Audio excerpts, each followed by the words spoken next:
This is The Ramsey Show.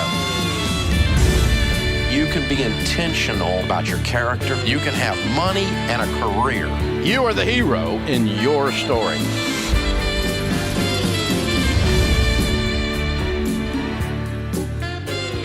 From Ramsey Network, this is The Ramsey Show, where we help you get control of your money, get ahead in your career, and get on the path to living and being well. I'm George Campbell, your host, joined today by Rachel Cruz, best-selling author and host of The Rachel Cruz Show. We are here for you, America, taking your calls. The number is 888-825-5225. That's 888-825-5225. Isaiah kicks us off in Maryland. Isaiah, welcome to The Ramsey Show. How you doing? Hi. Thank you so much. What's going on? I'm so excited. Thank you. I love it. I love the excitement. Glad you called. Yes, thank you. And I have so the first thing is that English is my second language. Please bear with me, and then I'll try to be quick. No, You're very patient. You're doing great. Thank you. So, I came here for a study, and I learned English, and I finished my MBA. Awesome. And married and stayed here. So, yeah. Where are you from originally? I'm from Mongolia. Mongolia. Wow, cool. Wonderful. Yeah. All right. Yes. Yeah. So how can we help you? Yes. Yeah. So before the marriage, of course, I bought a car. I was going to take my car, when I leave. I was going to take my car to my country, but, however, I stayed here. And then since I listened to the show, I paid off my car 2.5 years early. Awesome. And yes, and I paid off my, right now I have my title, and I wanted to put my husband's name, but he's a little bit aware, So that's why, we cannot talk about the finance. And then also he wants me to get another credit card, so, to keep, my score and something. Oh, so your husband, you guys disagree on how to handle the finances. He wants you to get a credit card? Is that the big issue right now? Yes. Of course, we wanted to buy a house in like 2-3 years. Mm-hmm. Yes. So, right now we have, his debts. We have his student loan and his car and 401. So, yeah. What's the total debt that you have? Around like 68, maybe. Okay. And is that mostly student loans? No, like 30%. Okay. When I talk with him, like, how much do you have, or and he's a little bit aware, and he doesn't want to talk. So he just shuts down. Why? Do you know why he doesn't want to talk about the money? Well, he said, he used to work in the bank, the collection. So, he knows, how they work or something. So now he wants, my credit score is good, but I don't use it. I just have it. But my husband, wants, keep, Yeah.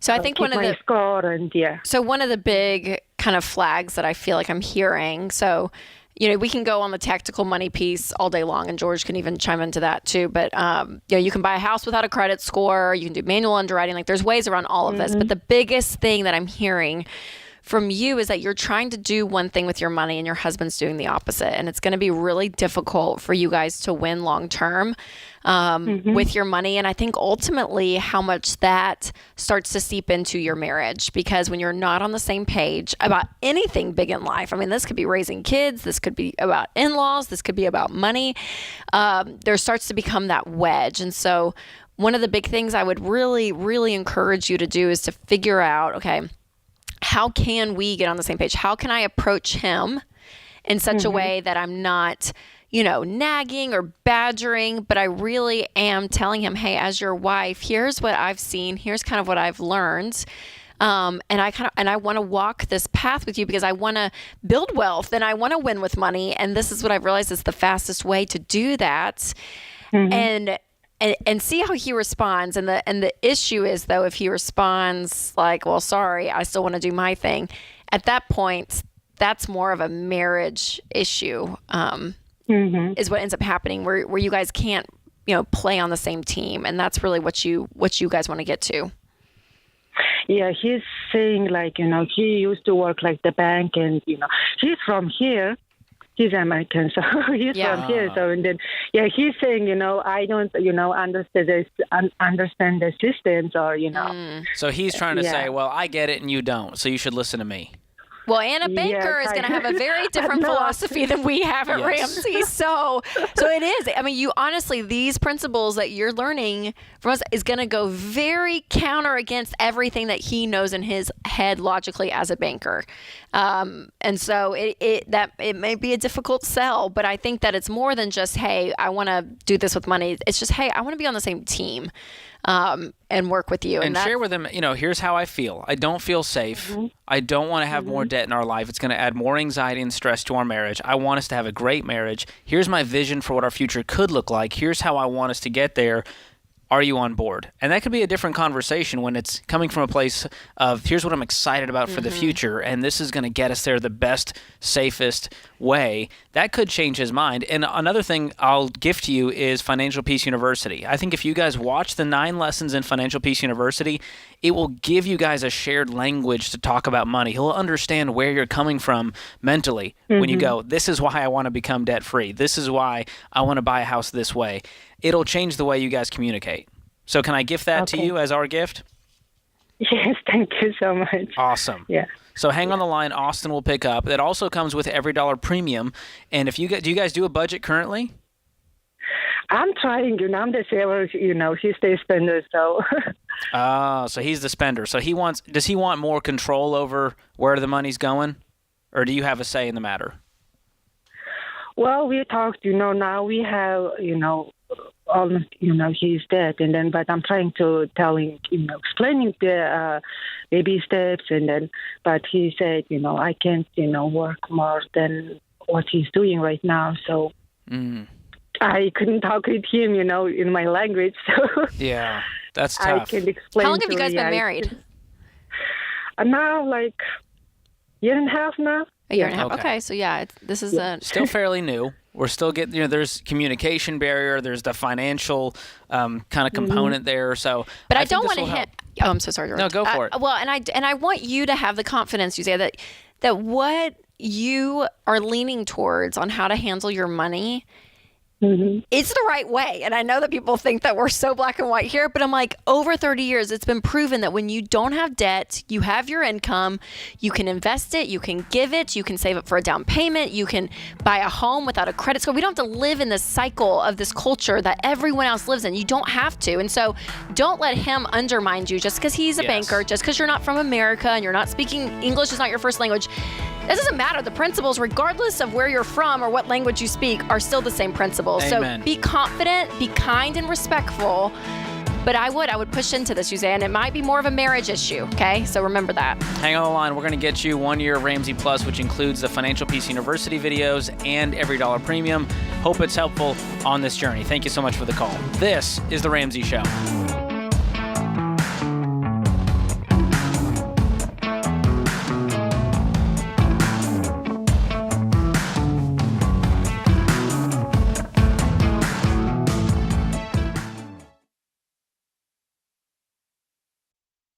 Chaos. That's what it can feel like when your business is growing so fast you've outgrown your financial and accounting software.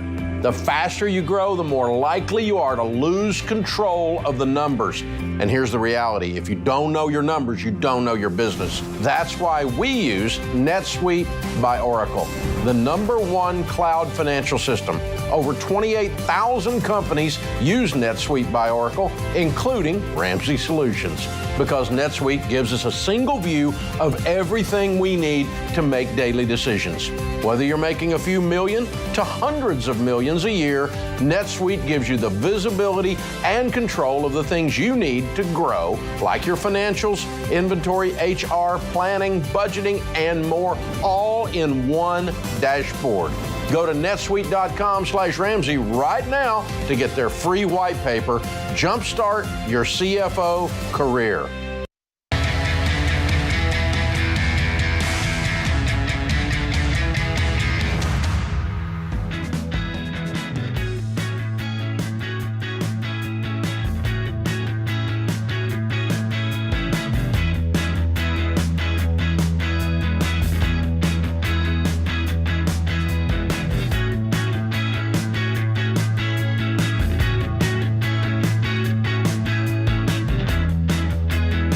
George Camel, joined today by Rachel Cruz. This is The Ramsey Show. Give us a call, 888-825-5225. We want to help you take the right next step in your financial journey.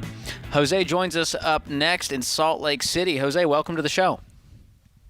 Hello, guys. How are you? Just happy to be here. Awesome. What's going on with you?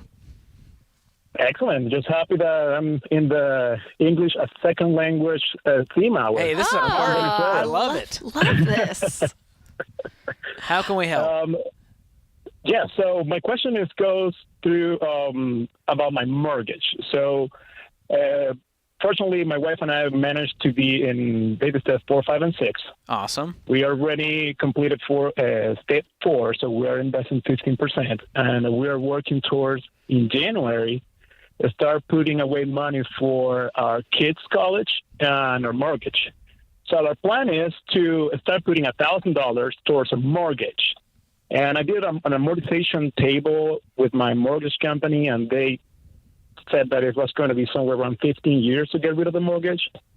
And then I also put $1,000 in an investment calculator, and it says that investing in a mutual fund for 10%, in 10 years, I should be able to cash up and just pay a lump sum on whatever is left on my mortgage. So I wanted to know your opinion on which route should I go. I love it. Well, it's a great question, and it's one we do get. You're saying, am I better off investing that money instead of putting it towards the house? It's going to the house in one point. But it's going to take me 5 years shorter if I invest the money instead of just putting directly to the mortgage. The investment calculator is it's hoping. There's no guarantee that you're going to get, the 10% rate of return every year. That amortization schedule, if you put $1,000 on that mortgage, it will go away at that point. And so one is kind of aspirational, could happen. The other one is guaranteed, and it reduces your risk, and it reduces the interest that you're paying. And so I like the idea of paying off your mortgage faster while investing 15%. A lot of people think, well, Ramsey, that you should be investing that much. Listen, I was investing the whole time we were paying extra on the mortgage. We're going to be just fine. But now without a mortgage payment, we can invest way more. What's your mortgage payment, Jose? It's about $1,600. Boom. So I like the idea of you guys really attacking this mortgage, freeing up that $1,600 that can then really set you up for success long term. Yep. What do you think, Rachel? Yeah, well, I mean, I see the math that you're doing, Jose, but also what George said, you're not calculating in risk. Because what if you were supposed to pay off your mortgage in 2022 went to pull the money and you're like, ooh, the market's down. I've lost so much. Oh my gosh. So the point there is that, yes, mathematically, I understand where you're going, but also mathematically think if I'm putting extra on the principal of the mortgage, then I'm going to be paying less and less, like what you're saying, on interest, which will help you even get it paid off even faster. And to Jose, when it comes to money, again, people go straight to the math, which I understand why, but there's also other elements here when it comes to money. So there's a emotional element, and seeing your mortgage continue to tick down and tick down and tick down, and knowing that it's going to be absolutely paid off, and watching that process and going through that process. There is something emotional there that an investing calculator is not going to give you. And we say around here that personal finance is 80% behavior. It's only 20% head knowledge. And you're going at this more like 80% head knowledge and a little bit of behavior. So I kind of want you to even flip the script to say, okay, what if mathematically it's still wise to throw money at the mortgage? Because again, your principal's going to be going down and your mortgage is going to be going down. But also there's something where you see the light at the end of the tunnel and you know I'm going to have no payments. And what George said too, when you don't have a mortgage, you can throw all of that towards investing as well. But are you sold, Jose? I'm a what? Yeah, definitely. Definitely do it. I've been listening to you guys for 4 years, so I kind of knew that was going to be the answer, but I just wanted to hear the reasoning behind. Absolutely. Well, hey, call us when you're debt free and tell us if you regret it. How's that? That probably won't happen. Oh, come on. Jose! Come on, man. Have some hope. You got this, buddy. Here's the other thing, Rachel, that people don't really talk about when it comes to this piece. There's a forced savings plan when you put that money into your house. And people think, well, the money's there. It's in the equity of the house. When you sell it, you have that money. The problem with investing it is you're doing it, and it's a taxable account. Yep. This is not retirement investing, so you're going to pay taxes on it. And when you see a pile of money, you go, man, we could really do some home renovations. Could use an upgrade on the car. That's a vacation right there. Great point. There's no guarantee you're going to put that towards the house because life happens. Yep, exactly. When you have that pile of money, yes, you might be second guessing what you're going to do with it, even though you've had it stocked away for a reason. And people do that idea even with purchasing something, right? Like you're saving up. I've heard so many people say this, saving up for like a really great car or whatever it is. And they're like, I have that huge pile of money and I don't want to spend it all on a car and I'm going to choose a different one. So it is amazing what happens. So keeping that plan in place and just, throwing it at the mortgage and not really depending on the market and the growth there is, it's big. All right. Elizabeth joins us up next in San Francisco. Elizabeth, welcome to the show. Hello, thank you for taking my call. Absolutely. Thanks. So I have a rental property, and we have a home as well, and a bunch of debt, and some pensions and 401ks. The reason I'm calling you today is because I'm trying to figure out what order to do all of this in. And I'm familiar with the baby steps, but I'm just a little bit overwhelmed. And I got an estimated proceeds for what we're going to get for the condo for $168,845. Can I throw some numbers at you? Yes, okay? Absolutely. Yep. Okay, great. So we have a 401k loan for $9,300. We've got credit cards totaling $16,000. We have another 401k loan for $29,800. We have a bank loan for $25,800. That all totaled around $81,000 total. And then we have a $200,000 open equity line with a current balance of $27,000. And my husband is an electrician. Do you want what he grosses or what he nets? Because some of it goes into pension and different things. You can give us the net. Okay, so he nets $2,800 a week. Okay. We have a $68,000 pension plan, which is like his little 401k, and a $200,000 pension plan. $230,000 pension. And you said you're selling this is the condo, your rental, you're selling it? Yeah, we're selling it. I mean, I have mixed feelings about that, but you're doing it to get out of debt? Yeah. We're doing it.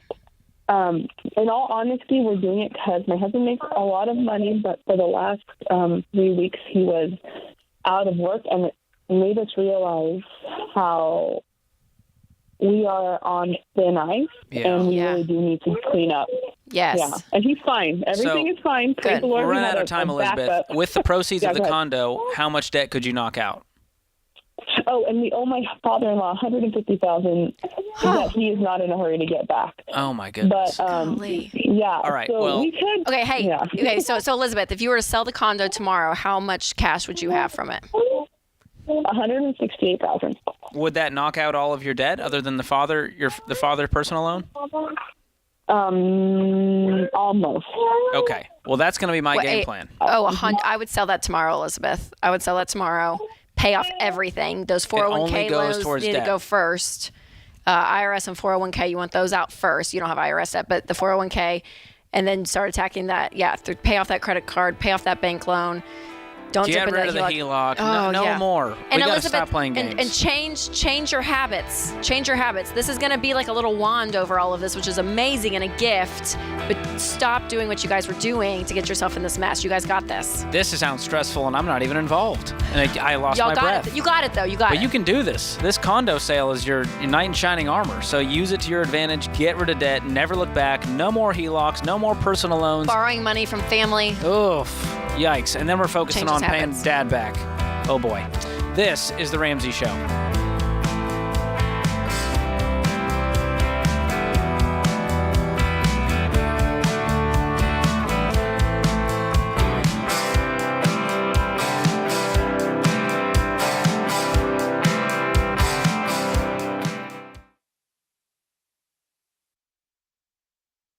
Life is full of firsts.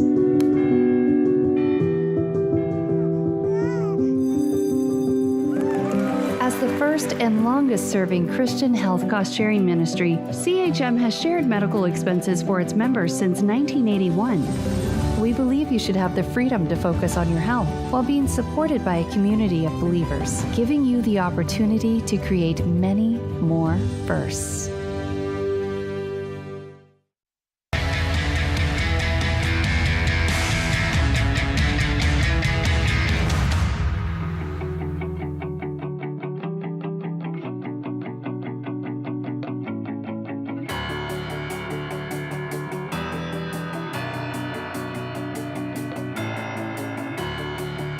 Welcome back to the Ramsey Show. I'm George Camel, joined by Rachel Cruz. We are here for you, America.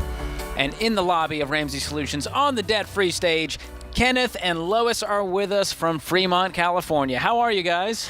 We are well, we are thank fine. you. You made the trip all the way from the Bay Area to be with us today. Yes, thank you for having us. What a journey. So tell us about this. How much have you paid off? So we paid off $246,552. Choreographed. Look at that. Look at that. $246,000. Wow. Okay, how long did this take? It took us 25 months. 25 months? Yes. Okay. Wow. What was your range of income during that time? So we netted 140 to 160,000, and our gross was about 180 to 220, and came back down to 200. Wow. What do you guys do for a living? I'm a teacher. Yes, and I'm a nurse. I'm a clinical nurse specialist, and I also train nurses. I precept advanced practice nursing students. Wow. Wonderful. Where are you guys from originally?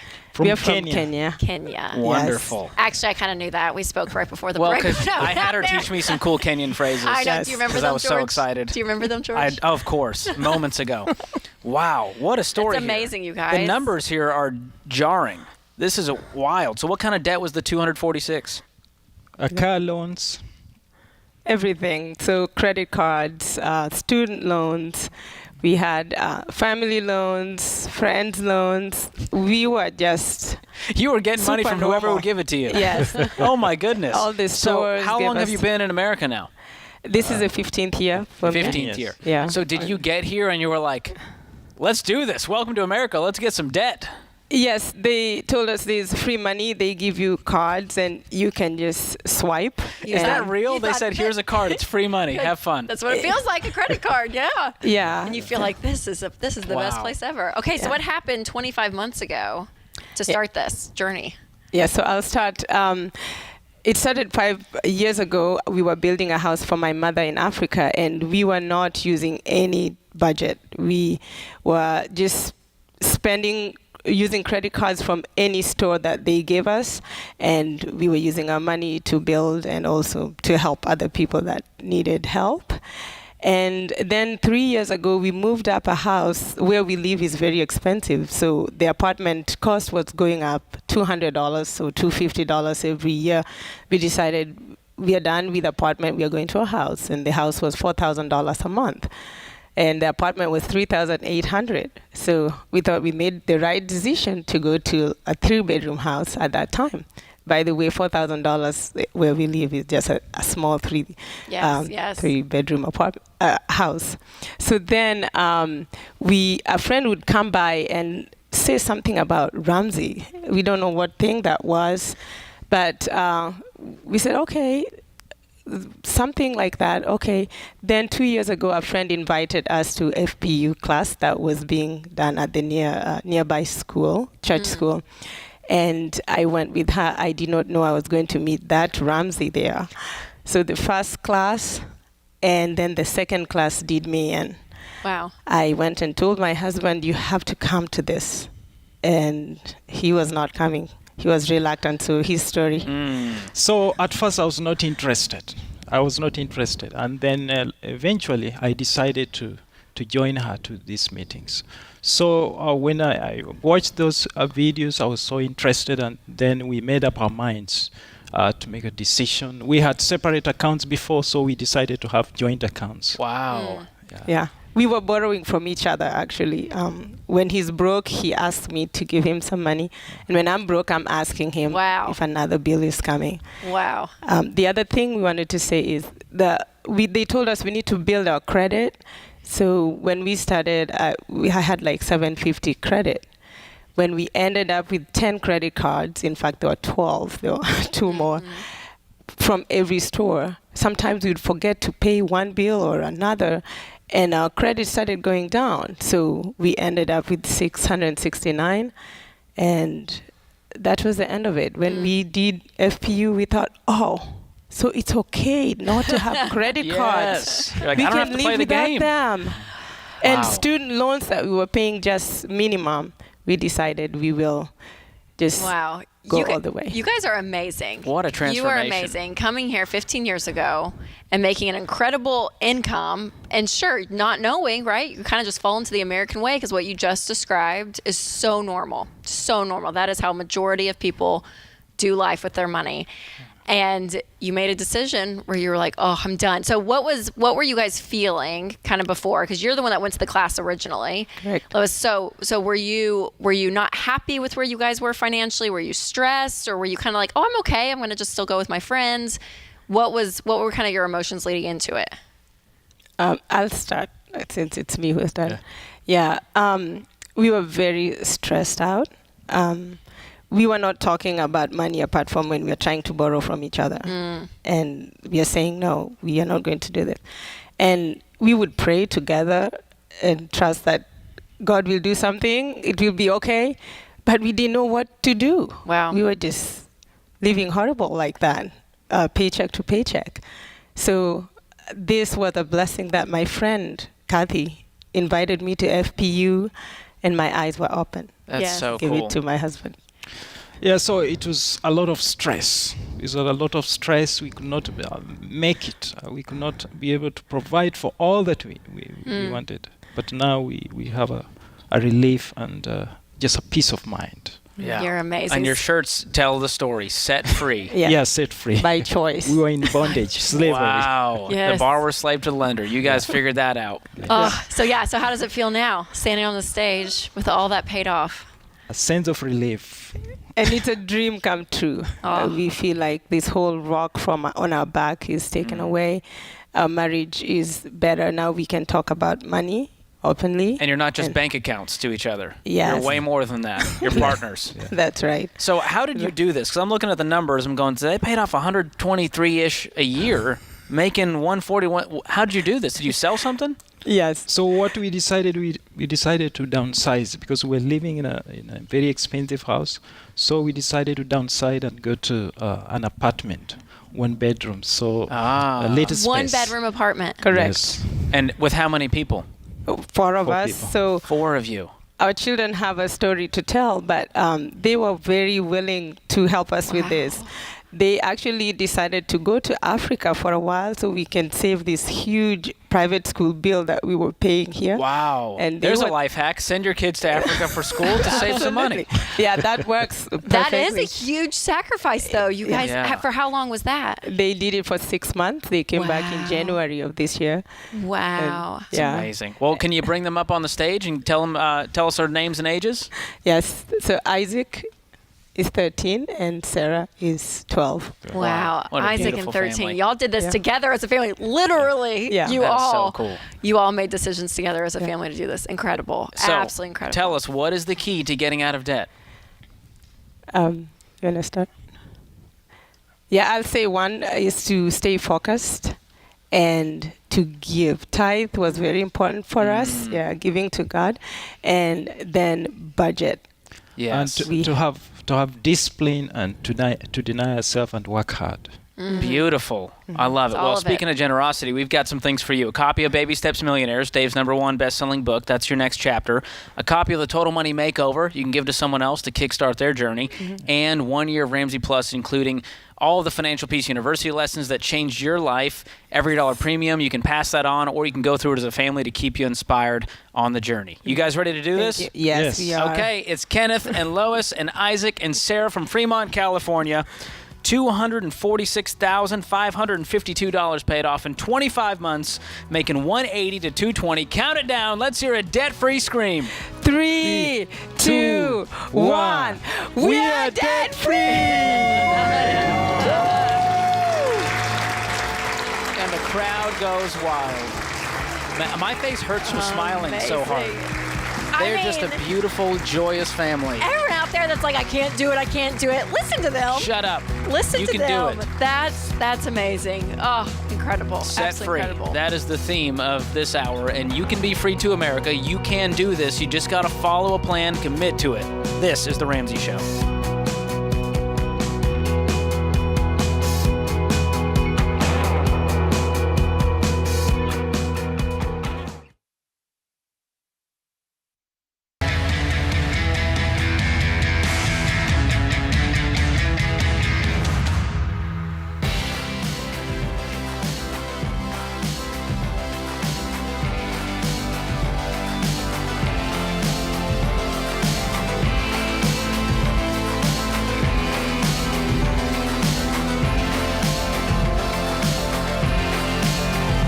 This is The Ramsey Show. I'm Ramsey personality George Camel, joined today by Rachel Cruz. We're taking your calls, 888-825-5225.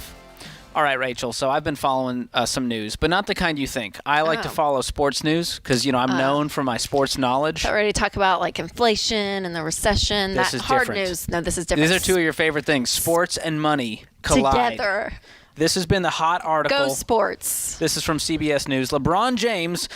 Nope. I know Here who we LeBron go. is. You ready for this? Yes. LeBron James is officially a billionaire. Really? 37 years old. Okay.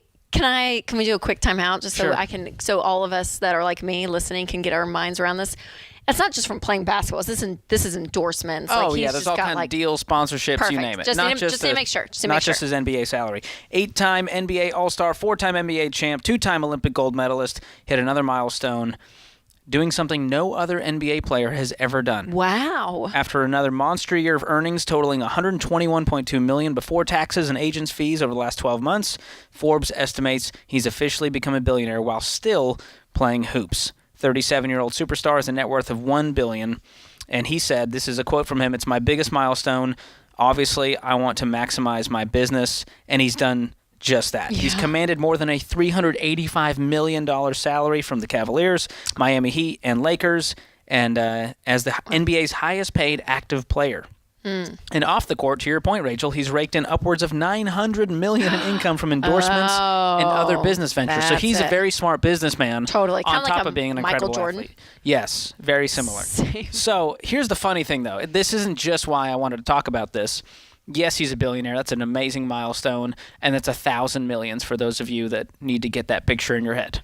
You have 1,000 million. But my favorite thing about this story is that he is known as the cheapest player in the NBA. He's extremely frugal. I want to play a quick clip that our team found to really illustrate the point. You ready? I'm ready. I can't wait. Who is the cheapest guy in the NBA? Who is it? And Dwayne Wade says LeBron James. That is so falsely true. That is so falsely true. That is so falsely true. And using his phone, it ain't Wi-Fi. I'm not turning on data roaming. I'm not buying no apps. I still got Pandora with commercials. You know you're rich, right? I'm not paying for it. I'm not paying.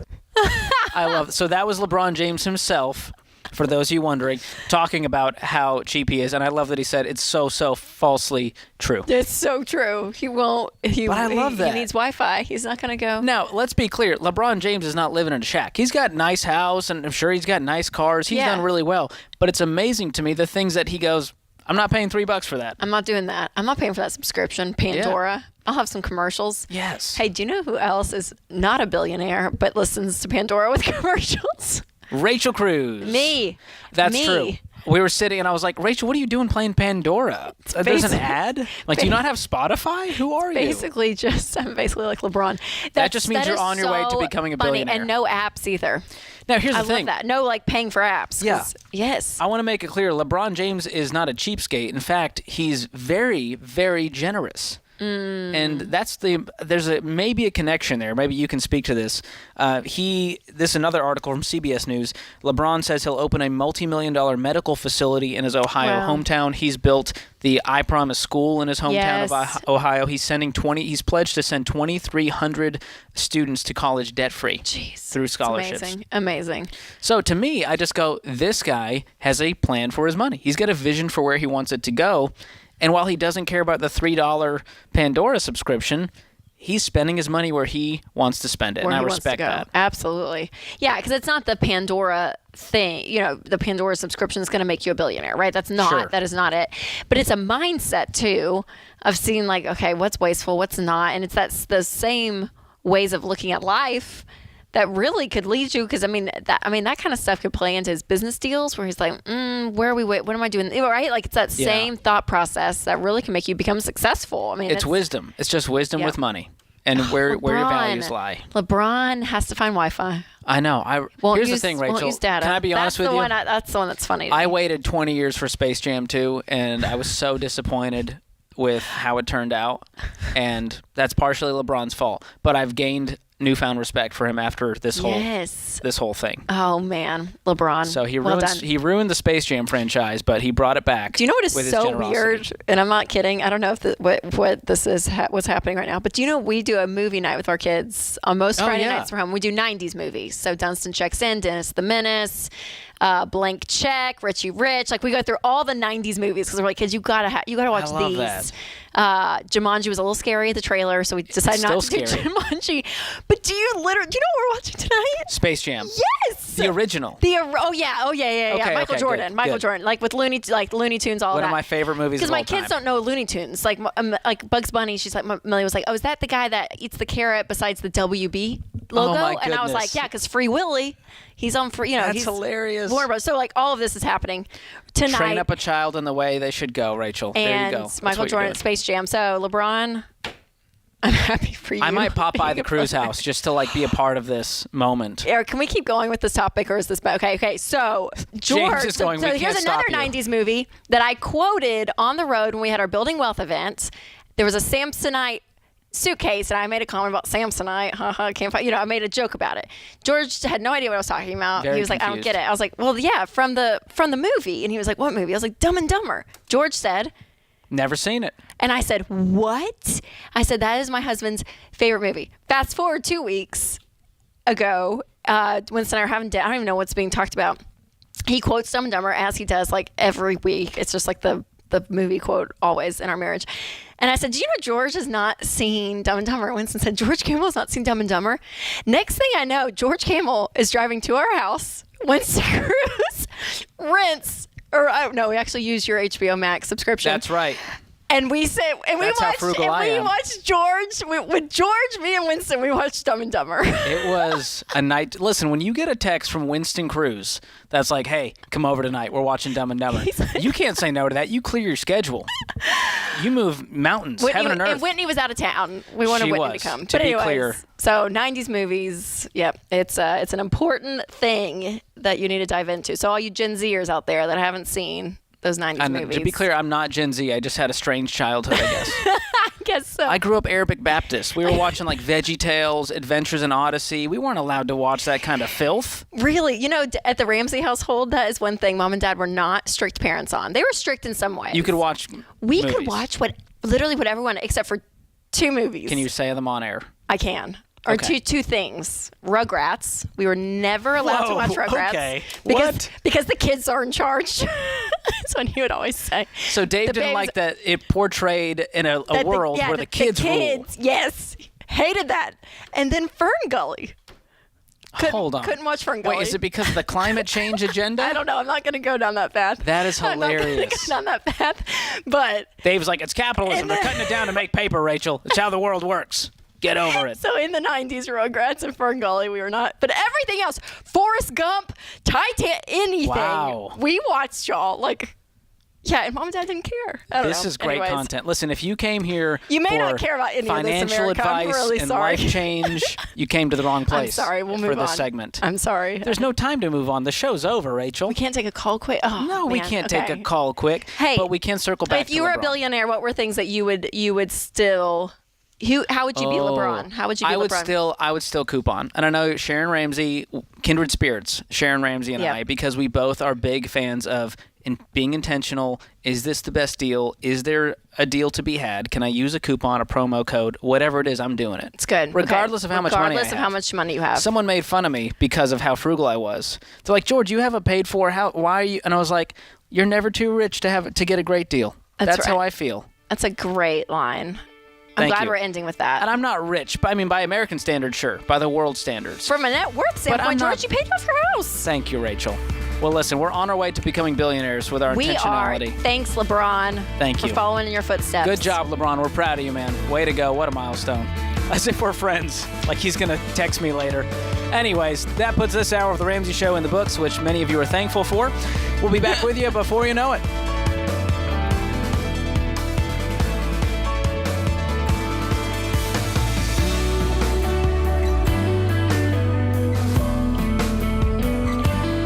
Do you love a good Dave Rant? Want to see the latest Ramsey Show videos going viral? Check out your favorite moments from The Ramsey Show on YouTube. Go watch and subscribe to The Ramsey Show channel on YouTube.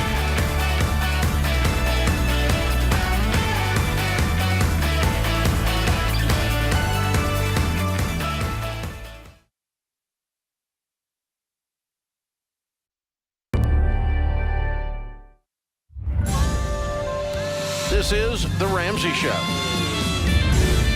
You can be intentional about your character. You can have money and a career. You are the hero in your story.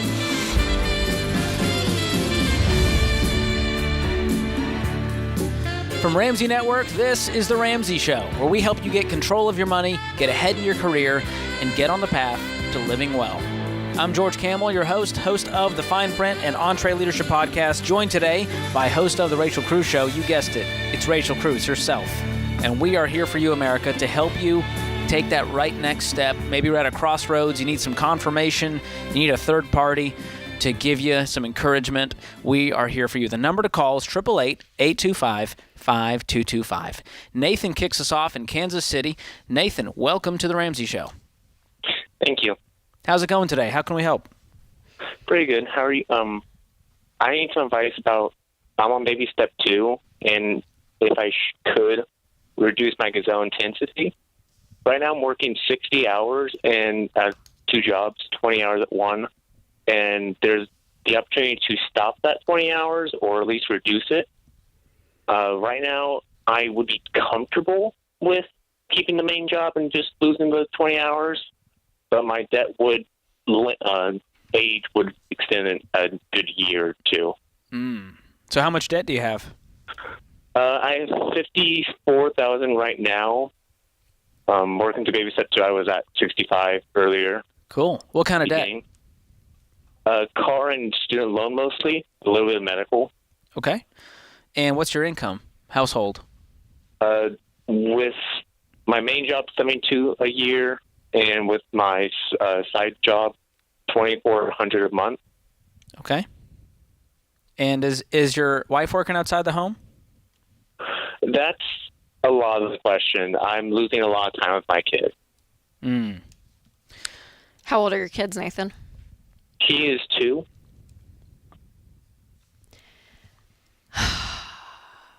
Yeah. Okay. So if you were doing the math from what you said, if I cut my 20-hour-a-week position, it's going to keep us in debt another year or two. How long till you were out of debt if you kept the 60 hours a week? I could be out of the debt entirely by 2024. That's with the assumption that it's job's going to end eventually. My main focus right now is taking care of my car payment. I can take care of that by September. Once that's taken care of, the year concern, it goes away. Okay, so you're saying 2 years is the current track with the extra job, and if you lose that $28,000 a year that you're doing with the side job, it'll extend it by another year or 2. Yes. How much is the car loan? Right now it's $12K. Okay. What's the car worth? $8K. Well, yeah. It's kind of one of these things, Nathan. I mean, it's the math is there, meaning how much it's going to be, how much you're going to have to work, how much you're going to have to make to get out of debt, and this time period versus 2 years. And so it's really a values question for you and your wife to sit down and say, hey, what do we value right now in this season to knock out this debt? And we talk to some people that are on one end of the spectrum, and they're like, we will scorch earth, we will do nothing but work and pay this debt off to get out as quickly as possible, to get out faster, so that we get to let our foot off the gas and then enjoy life versus dragging it on another year or two. But then there's people, and it takes them 4 years, to pay off this debt, like what your track would more be if you did not pay that off. So honestly, I can't answer the question of like what you should and shouldn't do. We talk about being gazelle intense and really doing what you can to pay it off. Obviously, if there's, issues at home, or there's, mentally, if something's wrong, we want you to take care of yourself as a whole person first and foremost. Right. That's important. But also I do think that we've gotten comfortable in our, I feel like a little bit in this time of life of like, that, man, I don't want to, it's not that I don't want to miss out, but also like, I don't want to sacrifice the family time to do this other goal, which again I don't think like necessarily a right or wrong in it, but I think, if you look back, I feel like I could be totally wrong, like 10 or even, 20 years ago, it was more accepted to work longer hours. I don't know. Is that fair to say? I think that's fair. I'm just looking at the numbers going, man, right now you're pulling in $100,000 with this side job. And when you lose that, you're going to lose steam, you're going to get comfortable, and now it's just going to be plugging away for 4 years. It just feels like a really long time to make any level of sacrifice. So if I'm you, I'm sticking it out. I'm going to find some way to still have that family time. Maybe the side job's at a different time, so they're not asleep when you get home. But I'm going to figure out a way to keep this level of intensity income-wise without sacrificing too much family time. But at 2, now, Rachel, you can speak to this as a mother. Being away from your little kids for, all that time, that's hard. Yeah. Oh, absolutely. Yeah. But it's not going to ruin their childhood either. So there's this balance of they're going to be okay. Yes. And I think too, you read so much in that parenting space, and it's like that quality versus quantity. There's so many ways to go about parenting, right? So again, Nathan, I hate to like not give you an answer on this call, but I do think it's a values question for you and your wife to sit down and say, hey, what do we want to do as a family? But I don't think your 2-year-old's going to be scarred in life. I think about when Dave was doing this, I'm like, he was teaching at Financial Peace University live every night. Gone almost every weekend doing events, and we went sometimes, we didn't. It was a whole thing for a long time. The amount of hours he put in, and I look back and I'm like, and I don't feel, which again, everyone's story's different, but I didn't feel like abandoned. I didn't feel like I didn't get time because he was at the important things. And when he was home, we were home, and we didn't have present, and we didn't have cell phones attached to us like we do now. There's so many distractions now where. Yeah. Then I feel like you were able to like really get time. So, and I don't remember the early years. Like I don't remember when I was 2 when he was doing all of this. They were coming out of bankruptcy when I was born. So I just want to give you a little hope, Nathan, that like your dad heart might be broken of like, man, I'm not there for my 2-year-old as much as I want to be. Your wife might be exhausted. No, not might be. She is. She's exhausted if she's the one doing bath time and bedtime and she's the one doing it all. It's exhausting. But it's one of those things to say, okay, is it worth the sacrifice to get out? Yeah. And I think that level of sacrifice makes you go, never again. Yeah, never again are we going to put ourselves in that kind of position. And I'm going to be here for my kids because of the sacrifice I put in. Is it more of what you're feeling, Nathan, or your wife? I'm a single dad, so I'm feeling... Oh, I'm so sorry. Oh, my goodness. So what does childcare look like? We just totally assumed. I apologize. No, it's okay. I work from home, so I get to be there for him in like the sense of I'm being him, I'm putting to bed, but there's not that interplay. There's none of that quality time. It's a lot there, but it's not quality.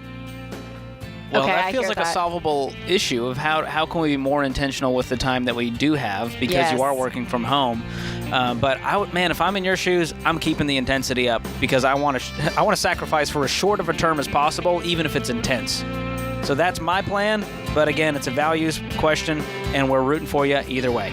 Thank you so much for the call. This is The Ramsey Show.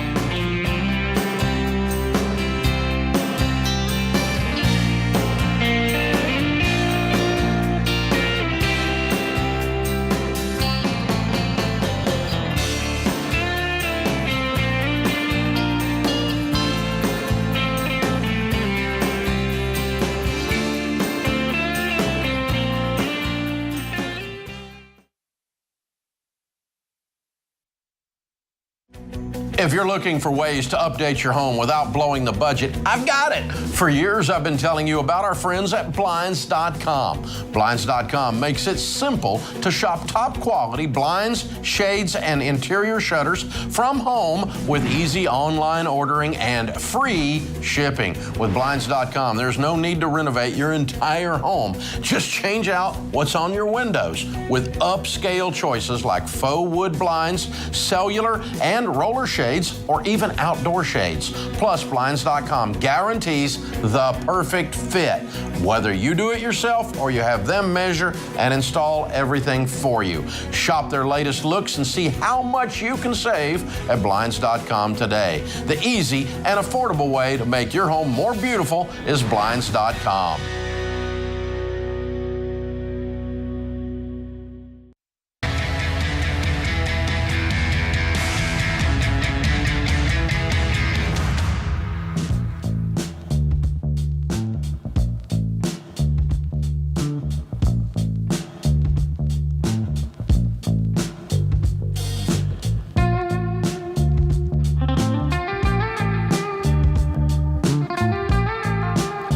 Imagine the energy of a jam-packed arena filled with people ready to experience what it means to live life to the fullest.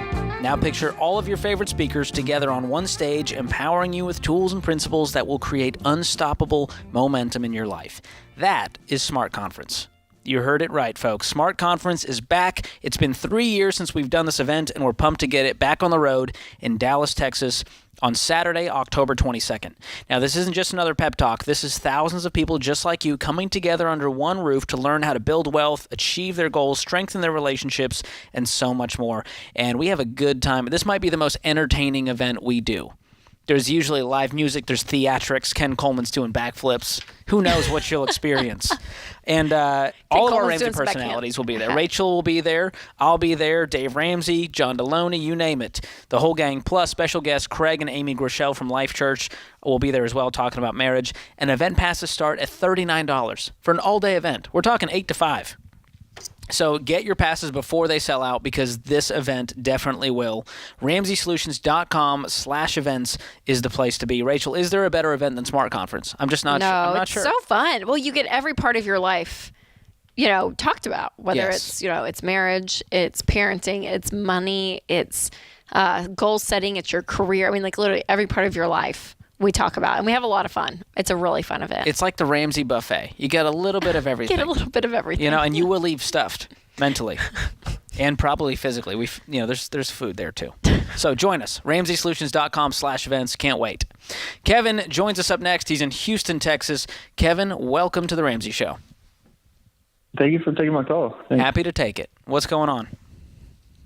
So in about 8 months, I expect a big jump in my career, God willing. So we weren't really looking to get into a house or make a purchase on a house until then. But recently, a family friend offered to sell us their house, and it'll be below market value, and I guess like an owner finance deal, if that's what it's called. I just wanted to call and ask, is the discount, I guess you'd say, worth the risk, until my income would go up and we could, afford it then? And if not, what would make this deal worth pursuing? It's great questions, Kevin. So give me some numbers. What do you guys make a year? Sure. Me and my wife, we're single income. Currently, with no overtime or anything, just about $2,100 a month. And, in that 8-month period, I guess. Is that your take-home pay? About like 60%. Yes, that was net take-home pay. Okay. Yes. And do you guys have any debt right now? No, we're debt-free. Completely debt-free. Do y'all have money in the bank just for a down payment or emergency fund? Yeah, so we have $30,000 saved up, and then recently the company I work for sold. It was employee-owned, and so I didn't have to contribute anything, but the shares I got just for working there were $76,000, and that was a big blessing, unexpected. Wow. And that went into an IRA, and I could take $10,000, I believe, without the discount for a house, but Yeah, no. Okay, so the $30,000 though you have liquid. So that's all the liquid cash you have to your name. That's non-retirement. Correct. But part of that's your emergency fund. Yes. Okay. And how much is the house? The house is $230, and just going off houses in the neighborhood, like it hasn't been officially appraised, I guess, but just right across the street, probably around. They're going for like $300,000. Okay. And do you know what the mortgage would be on a 15-year? 15-year, I think if like around 12 or 1300. Okay. It feels real high for your current income. What's it going to go up to in 8 months, and how for sure is that? Is that a guarantee? So I work in trades. I'm an apprentice right now, and then once I get my license, it'll go up by at least 60% just on the pay. Then there's a lot of other incentives where just like the numbers we've been running, we should be right at the having the house cost like a quarter of our take-home pay. On a 15-year? Yes. Okay.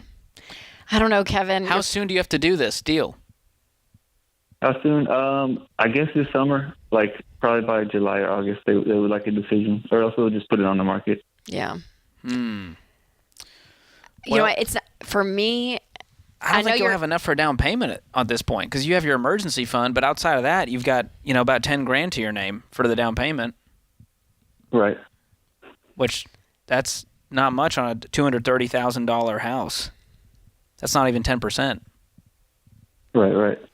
I know, Kevin, I hate to say it, but I'm like, if this was 2 years later, I think it would be great. And if you guys liked it, but I would not keep them on the mortgage. Like you need to do a whole clean up there if that's what you guys did in 2 years from now. But we're talking about today.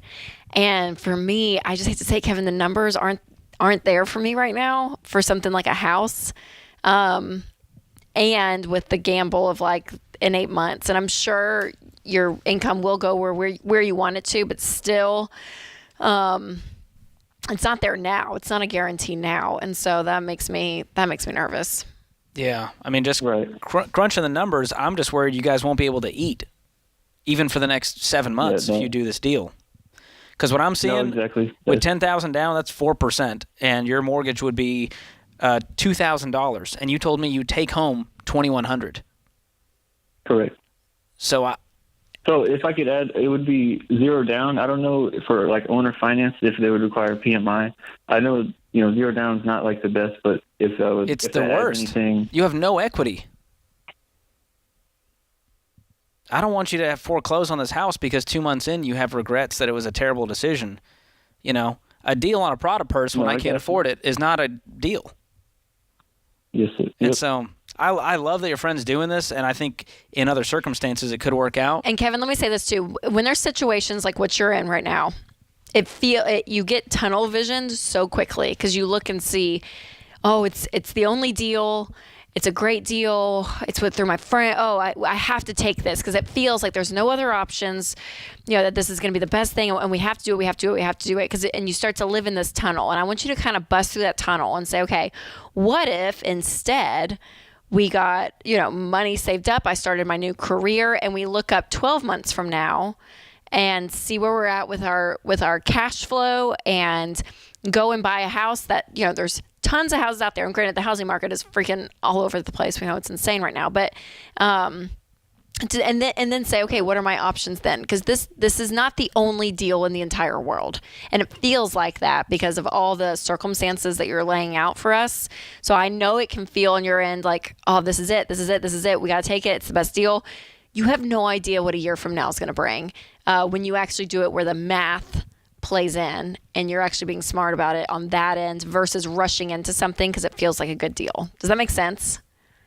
It does. No, the market being so crazy, sometimes it does feel like the kind of the only deal on the market. And originally we told them, we're still renting right now, but it is just attractive, I guess. But would they let you rent it from them? Sure.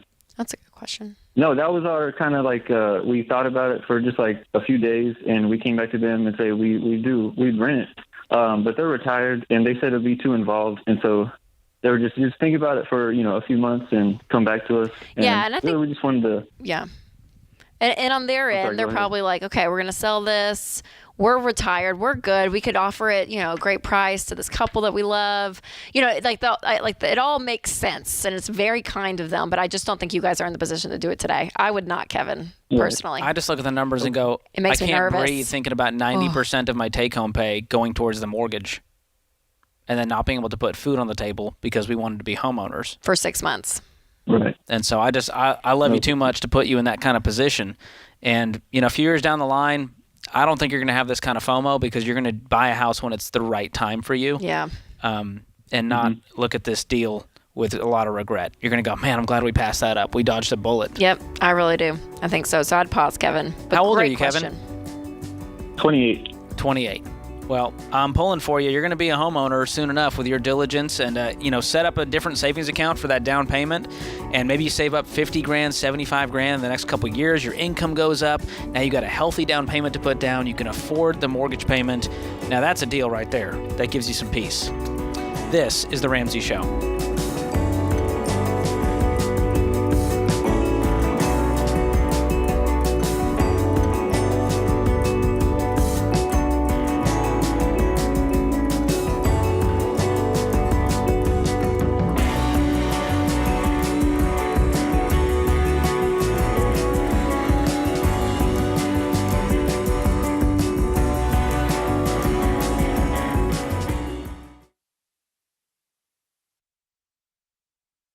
Look, I love real estate, and I want you to have a house, but I don't want a house to have you. That's why you need to get in touch with Churchill Mortgage to make sure you do this right. These guys are awesome.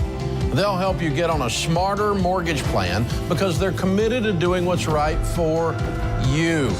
That means they check in every year with free consultations to help you stay on the right plan. They show you how to save money and interest so you can build wealth faster. They walk you through the total cost of your loan so you can make the best choice. Basically, they care. That's why we call them Ramsey Trusted. You can achieve debt-free home ownership, and Churchill is here to help. Go to their site, churchillmortgage.com/Ramsey, to start your approval or get more information.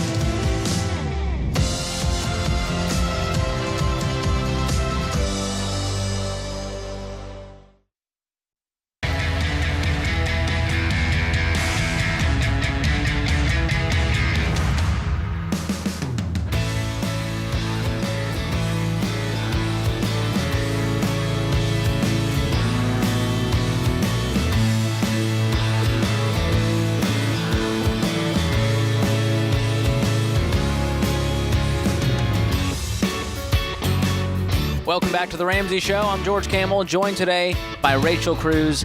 Ashley is up next in Dallas, Texas. And Ashley, I see on our screen that you are debt-free.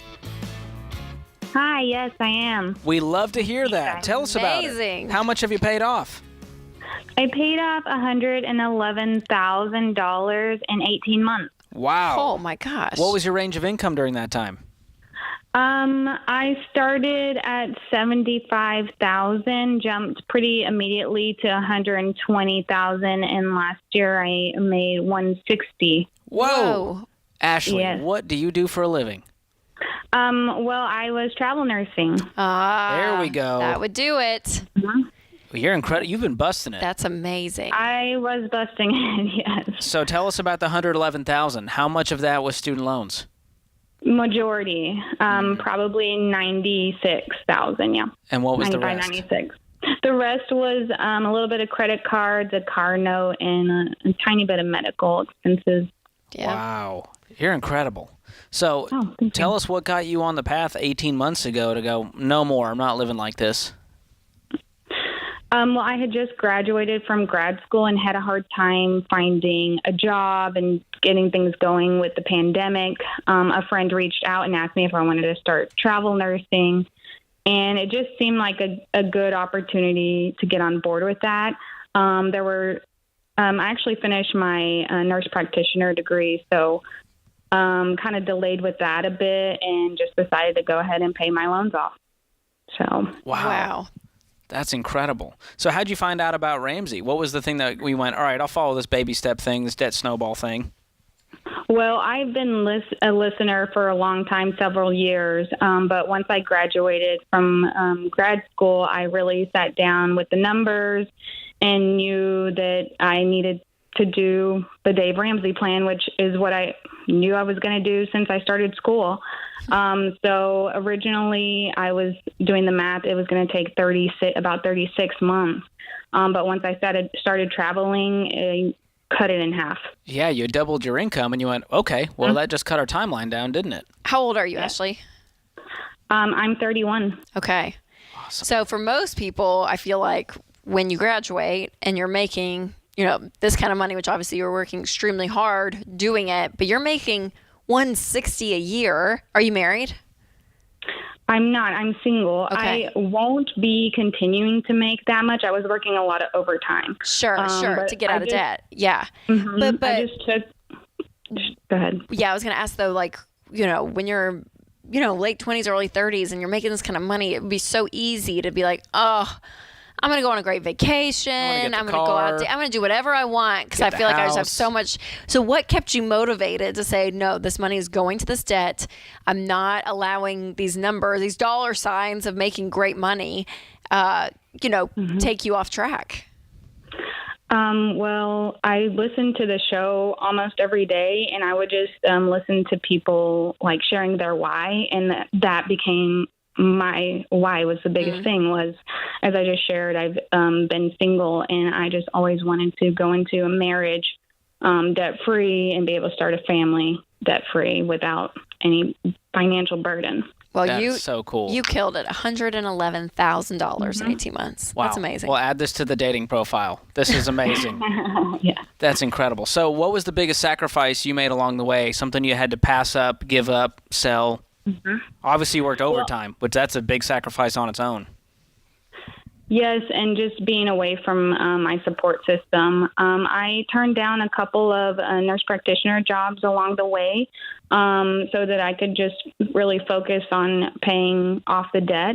But I just took a position. I'll be making $115K salary, which was more than those other jobs had offered me. Wow. And I'm debt free, so yeah, that's right. Well, I'm curious. Do you feel like it makes you a better nurse practitioner to be debt free? Definitely. I think I can go into my job and my mind is clear, and I have taken a little break now, and I just feel more prepared to walk into that career. That's amazing. That. Yeah, people don't think about the headspace and brain calories, and it's living in your head rent free. Yes. When Sally Mae's up there going, you owe me some money at the end of this month. Yeah. Remember that. That's right. Did anyone think you were just crazy for doing this? I did have some people along the way, especially those in the same career, saying, you putting it off is going to put you behind a bit. But now here I am, 18 months, and I get to walk into it. So that's amazing. Was it worth it? All the sacrifice, all the overtime? It was. It was worth it. I feel free. So talk to the other nurse who's sitting there with $111,000 in debt, who thinks it can't be done. I'm going to wait for someone to fix all of this debt. What do you tell them the key to getting out of debt is? Like I said, for me, it was my why. You have to really decide why do you want to be debt free, and just have a circle of people that are supporting you along the way, cheering you on, and just sticking to the plan. Well, we're so proud of you. You're an inspiration to so many out there, especially the amazing nurses all over the country who have, been through hell the last 18 months. Yes, and thank you for your work, Ashley. Thank you so much for doing that. We've got a copy of the Baby Steps Millionaire book for you. That's your next chapter as you continue to build wealth and look to the future. We also have a copy of the Total Money Makeover. Maybe you can pass that on to one of the nurses you work with to tell them that it can be done and there is hope out there. And also a Ramsey Plus membership, which includes Financial Peace University, every dollar premium to help you along the way, or you can gift that to someone as well. You ready to do this thing? I'm been ready. Yes. Boom. It's Ashley from Dallas, Texas. $111,000 paid off in 18 months, making $75 all the way up to $160 with overtime as a travel nurse. Count it down, Ashley. Let's hear a debt-free scream. 3, 2, 1. I'm debt free. Woo! Yes. You love to see it. Oh. So good. It's amazing. That's impressive, too. She's busting it. That's one of the benefits of being single is like, well, I don't have to be home. I'll just keep working. Just keep working overtime. Being exhausted. But man, that's amazing. Amazing. Well, Rachel, what do you do when you come across something that helps you do life better? You tell your friends, right? Sure. That's what Ashley's going to do now that she's debt-free. Yeah, absolutely. And when you find a great new gadget, a reliable mechanic, a new restaurant, you love to recommend it. You don't want your friends to miss out on a good thing. And that's partially why The Ramsey Show has grown to be one of the biggest business and finance shows in the world.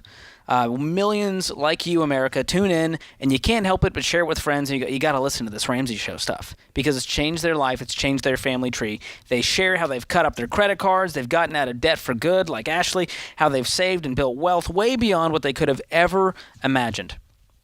It's strengthened marriages and relationships. We love to hear how this stuff has restored marriages. Yep. They got on the same page, how people have reached their career and life goals by becoming debt-free, and the stuff Ken Coleman teaches. So whether you found us on podcasts, YouTube, or your local radio station, don't keep it to yourself. Don't hide it under a bushel, all right? Share your favorite episodes of The Ramsey Show with your friends and family so they can get the hope and help they need, because no one should miss out on this good thing. And we know your favorites are, with me and George. And tell them, hey, just skip the ones where Rachel and George aren't on. That's fine. I know. Just go to Rachel and George's. That's what people want.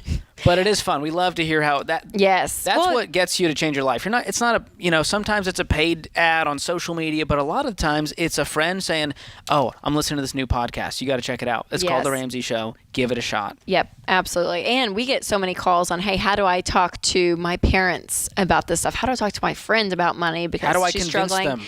Yes, and it's like we're like the third party to come in and help. Like the third party usually is the best, just to say, hey, here's this over here that has really helped, and I love it. It's entertaining, it's fun to listen to, and I learn a lot. And that's it. I mean, it's a way to really get your friends and family on board as well. Yes. So thank you to all of you who have shared the show and helped us make it what it is, consistently number one on Apple Podcasts and Business, number 2 radio show in the country, and we can't do it without you folks. And the good news is we got more of this show coming right up. We'll be back with you.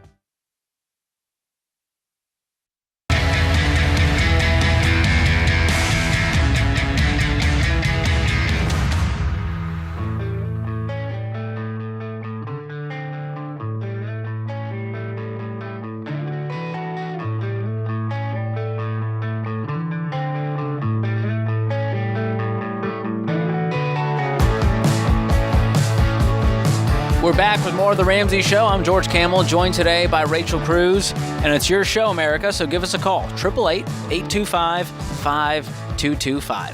Melissa joins us up next in St. Charles, Missouri. Melissa, welcome to the show. Hi, thank you for taking my call. I appreciate it. Absolutely. How can Rachel and I help? We're hoping you can help my husband and I and our son make a very tough decision that needs to be made very quickly. Ooh. Okay. Stakes are high. Yeah, it's high. My husband and I bought a car for our son in 2019. It was a 2018 Kia Soul for about $14,000 plus taxes and registration. During that time, we had to put a new engine in there, so we've invested probably another $6,000 in that car in the last couple of years. Last year, he was in a car accident. It was deemed his fault, so we put a claim through our insurance. They fixed it, but then this March, when it renewed, they dropped him. So we had to go through a broker to get a new insurance, and it was at about twice the premium of what he was paying, but we had to do it. So you have to have insurance. So now he's got this new insurance since March, and then the unthinkable happens. Monday night, his car is stolen. Oh, my goodness. Gosh. So now we're in a very worse condition because the argument between my husband and I is, do we put a claim through because we know what's going to happen? When that renewal happens next year, they're going to drop us, and then the insurance is going to go his premium is going to go even higher. And we talked to our broker, and he pretty much confirmed it. Yeah, it's going to go up. He doesn't know how much. Could be as high as $800 a month. He doesn't know for sure. So the tough decision we're trying to decide is, do we put the claim through and risk our son being strapped with a high premium for years until it drops off? He said it could take up to 5 years for it to drop off. Or do we bite the bullet, kiss that money goodbye on that car, and pull money out of our savings and help our son get another used car? How much would you have been able to get for it? Like how is it at 20? We believe around $12,000. Okay. And he's got $2,000 deductible, so we'd be walking away with maybe 10 to put towards another car. What are the unknown factor is what the premium's going to end up being down the line. For sure. What are you paying now for the insurance? He's paying almost $300 monthly. He's 21, so he's at that high risk. So he's already paying high to begin with.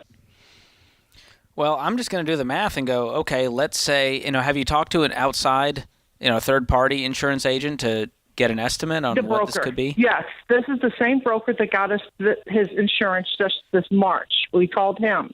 And he's saying it could add $800 a month potentially? Or just up to $800? It could be.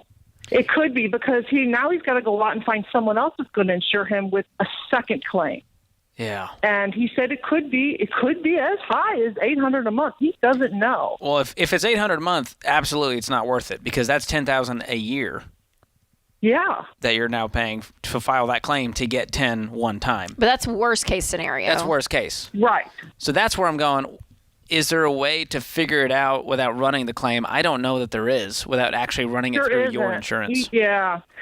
He said he could start doing some research for us, but, he would have no way to know exactly what that amount is. He's just given us the worst case. So, I don't know. My husband feels like we invested so much money in it. That's why you pay premiums. We need to put the claims through. We need to recoup some of our loss. I said, yeah, but as a parent, do I want to strap our son with this huge possible? How did the car get stolen, Melissa? Where was it stolen out of? In a parking lot. In a parking lot, it got stolen. They just hot wired it and took off, or was the key in there? The key wasn't in there. I guess they somehow got in there and got it going. And you can't find it. It's have gone. You reported police report and all that? Jeez. Yeah, we did the police report, and unfortunately, the police is not responding. We've been calling for days to get an update because we've never had this happen before. So we checked online. They said, wait about 5 days. Sometimes it shows up. Yeah. But we can't get the police to call us back to get any update.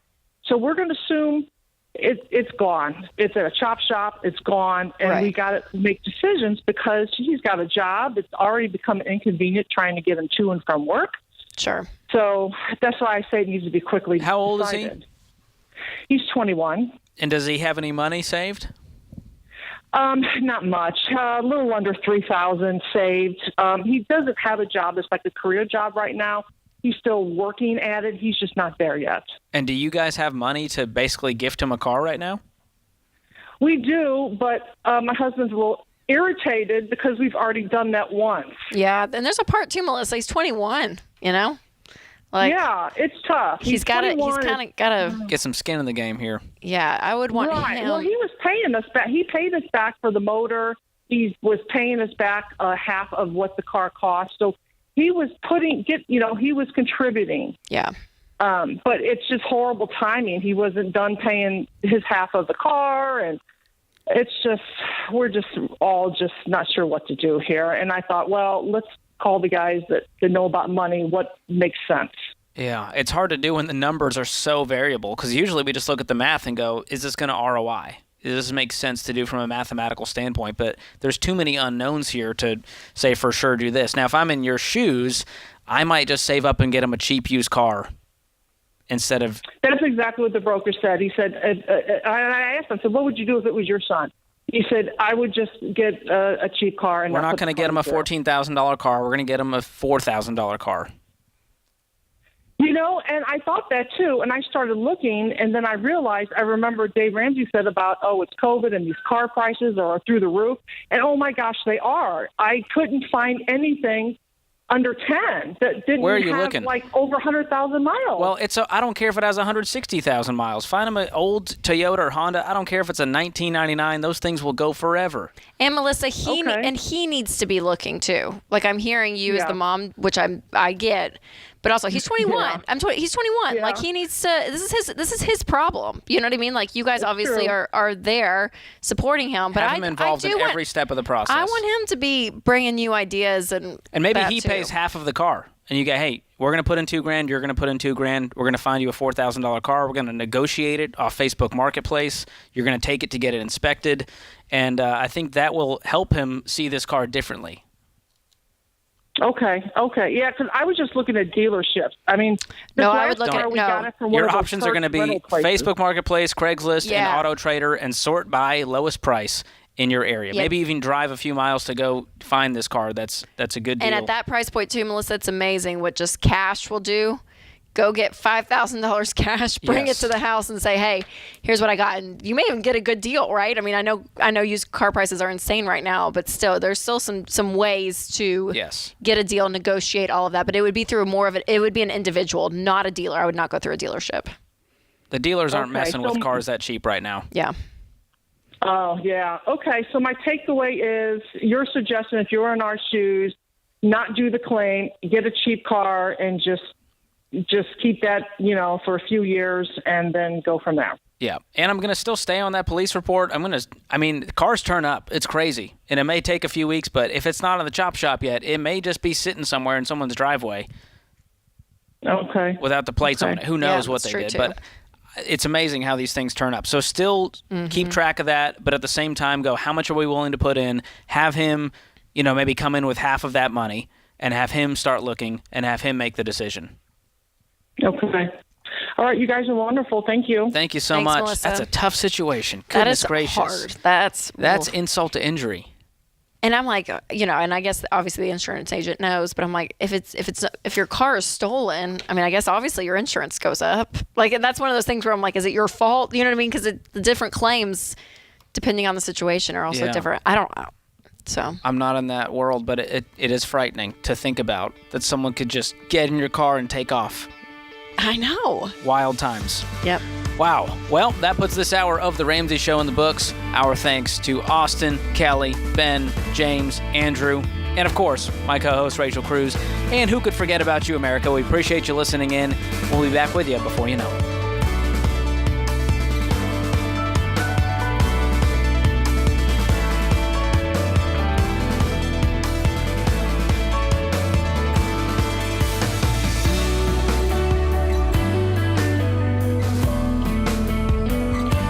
Hey, it's Rachel Cruz, co-host on The Ramsey Show. If you want to do your debt-free scream live on the show, visit RamseySolutions.com/debt-free scream. We'd love for you to come to Nashville and tell Dave your story. That's RamseySolutions.com/debt-free scream.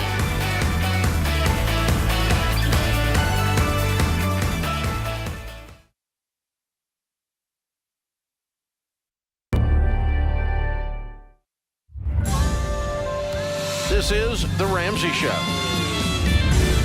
You can be intentional about your character. You can have money and a career. You are the hero in your story.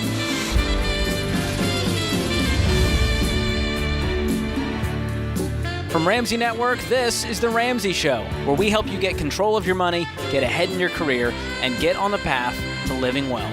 I'm George Camel, your host today, joined by Rachel Cruz, and we are taking your calls. So call us, 888-825-5225. Jordan kicks us off in Dallas, Texas. Jordan, welcome to the show.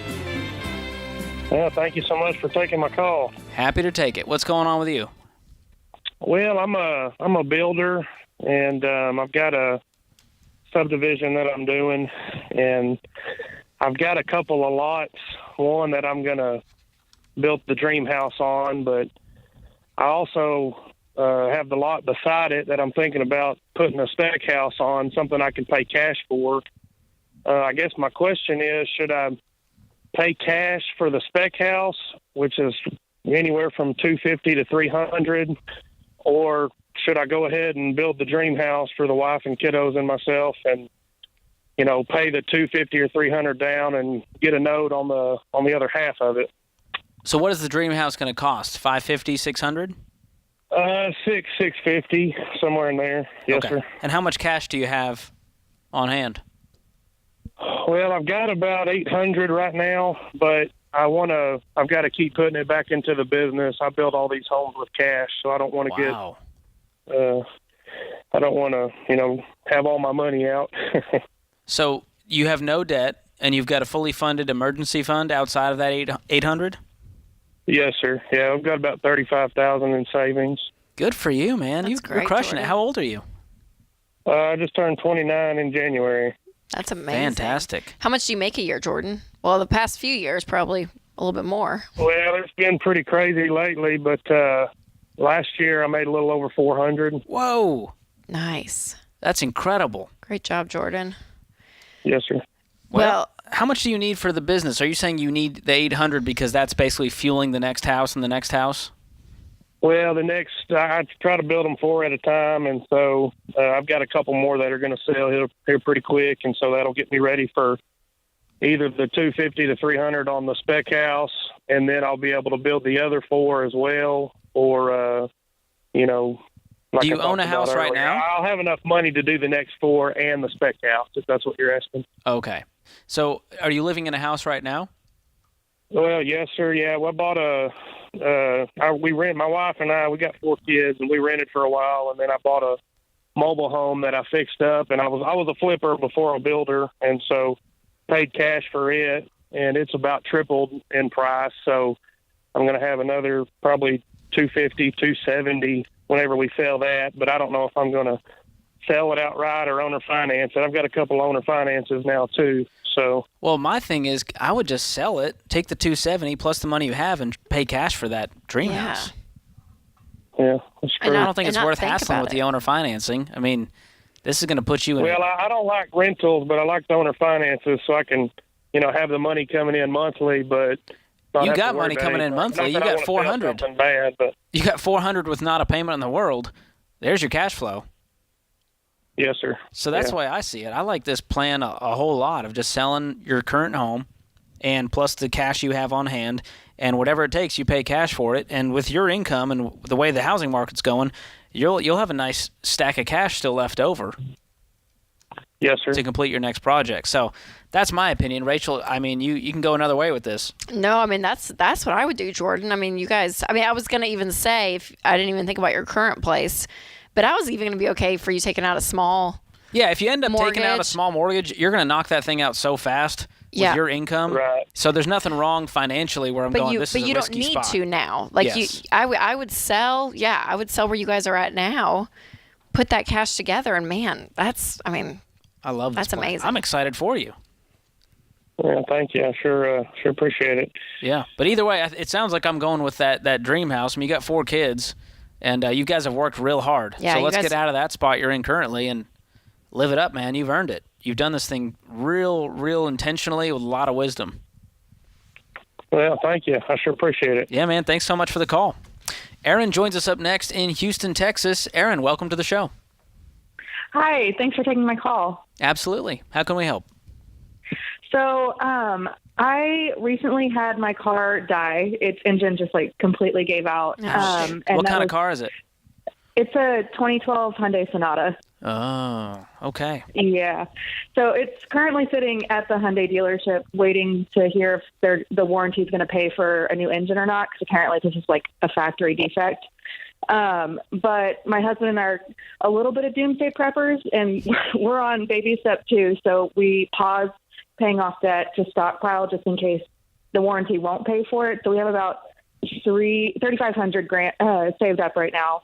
And a new engine, if the warranty doesn't cover it, would be between $3,000 to $4,000. But now we're debating, is it worth it to replace a new engine, or do we just buy a different used car? Because we don't have any car payments right now. It sounds like it's worth it to just repair the car, because you're not going to find a car for $3,500. Yeah. That's kind of what we were leaning towards, but we were like, I don't know, is it worth it? How much could you sell it for? How much could you sell it for fixed, everything? Fixed. Before the problem, it was worth about $5,000, according to Kelley Blue Book. Well, I'm going to fight to get this thing covered. It sounds like this is not something you should even be shelling money out for if it's a factory defect. And I'm sure they're not happy to cover it, but I would fight them tooth and nail to make sure it is covered, and then I drive that thing, get out of debt, and then we can upgrade. Okay. Yeah, we definitely weren't looking at upgrading to anything like crazy right now. We just wanted to pay cash for something if we had to. How much debt do you have? Oh man, we have about $140,000 in debt right now. Oof. What's your income? Right now, I'm finishing up school to be a teacher, so I'm just doing photography on the side. So I bring in like $10,000, and my husband is a medical resident, and he brings in like $50,000 a year, 55. Yeah, this is going to take a while. It sounds like. Yeah, yeah. Well, what kind of debt is the 140? Student loans? It's all his med school loans. Yeah. How soon is he going to increase that income? He has 2 more years of residency before it should go up significantly. Okay. And you'll be a teacher soon enough. Yeah, I should start teaching in January. So we're just going to plan to live off of what he makes, and then everything that I make will go to debt. Well, I'm going to stack cash right now until you guys figure out what's next for this car, and then hopefully the engine's repaired and we get back on the road, and all of that money you stacked up, aside from the $1,000 starter emergency fund, we throw at the debt. Yeah, that's kind of what we were thinking, but we just wanted confirmation of like, are we thinking through this correctly? You're doing great. That's Aaron. what we're here for, is confirmation. We're cheering you on with this debt-free journey. Hope everything works out with the car. But I'm a fighter, Rachel. I get real when I buckle up. Make them pay. I go to Enneagram 8 in stress. Make them pay. That's right. You go down to that dealership. You tell them how it's going to be. You tell them, Aaron. You tell them George sent you. I'm the least intimidating person in the world, I just realized. Oh, my goodness. Well, more of the show coming up, folks. Give us a call, 888-825-5225. I promise I won't fight you because I will lose.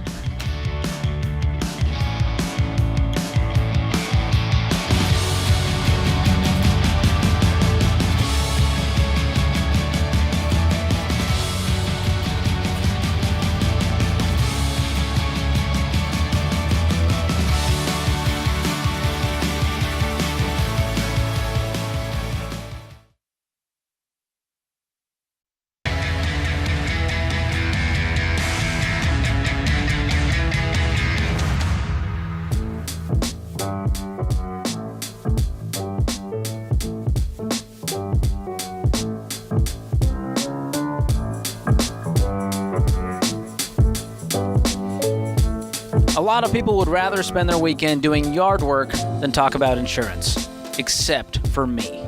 But seriously, here's the deal. If you don't take the time to learn about this stuff, you'll always feel like you're getting ripped off and making all of the wrong choices about your insurance. And around here, we think learning about money should be simple and, yes, even fun.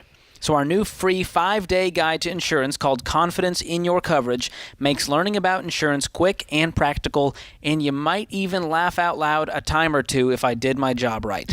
Every day for 5 days, I, George Camel, will walk you through a new insurance topic, unpacking everything you need to know to get the right coverage for you. And to top it off, we're doing a giveaway for the folks who sign up. At the end of the series, you'll still have the yard work, but at least you'll know your stuff when it comes to insurance. So go to RamseySolutions.com/confidence to sign up and get started. Thousands and thousands of you have already done it. I appreciate that. Hope you enjoy the videos. Hope you get the right coverage. That's what it's all about. We want you to have confidence in every single area of your life when it comes to insurance to protect your assets, your money as you build wealth. So go sign up, RamseySolutions.com/confidence. Chantrell is up next in Fort Worth, Texas. Chantrell, welcome to the show. Hi, how are you? We are so great. How are you? What's going on? I'm good. Okay, so I'm trying to go to school to be a physician assistant, and I only have 4 classes to go. Cool. To be able to apply. But my thing is with my finances. I have a 2016 Mini Cooper. My APR on it is 20.76. Ouch. And I owe, and I owe like I'm a little bit like $11,935 and change. And I'm trying to pay off, trying to get my finances under. How can I best do that? Is this all of the debt you have? Is just the car loan? No, sir. I actually have 2 cards that are on my credit. They tried to settle with me, but at that time I didn't have the money. But I have approximately $92,000 in debt. I went to South University in Savannah, so that's where that debt came from. And others are all my debt on my credit report are more like bills and stuff. And I'm just trying to find a way while taking care of those bills and going to school at the same time. So what's the total amount of debt that you owe between everything? $110,000. Okay. Yes. There we go. What's your income? I am a pharmacy tech, so I make $22 an hour right now. Okay. And how many hours do you work? Like, 40, what will your take-home pay be this year? Do you know? Have you calculated it? Yeah, I think it'll be at $45,000, but like my paycheck is like maybe $1,500, give or take a couple of dollars. Okay. And you still have 4 classes left. Is that what you said? Yes, and what happens with that is the 4 classes that I have to take, I'm paying for those out of pocket by cash. Good. So once I'm done with that, then I can apply to a PA program, the one like in Dallas or in Fort Worth. And how will you pay for the PA program?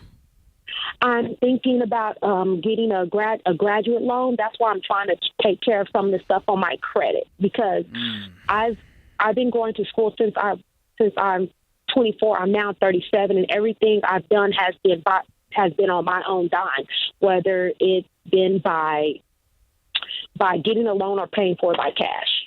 Well, it sounds like the loans have been setting you back. I mean, 13 years, and we're sitting here with $110,000 in debt.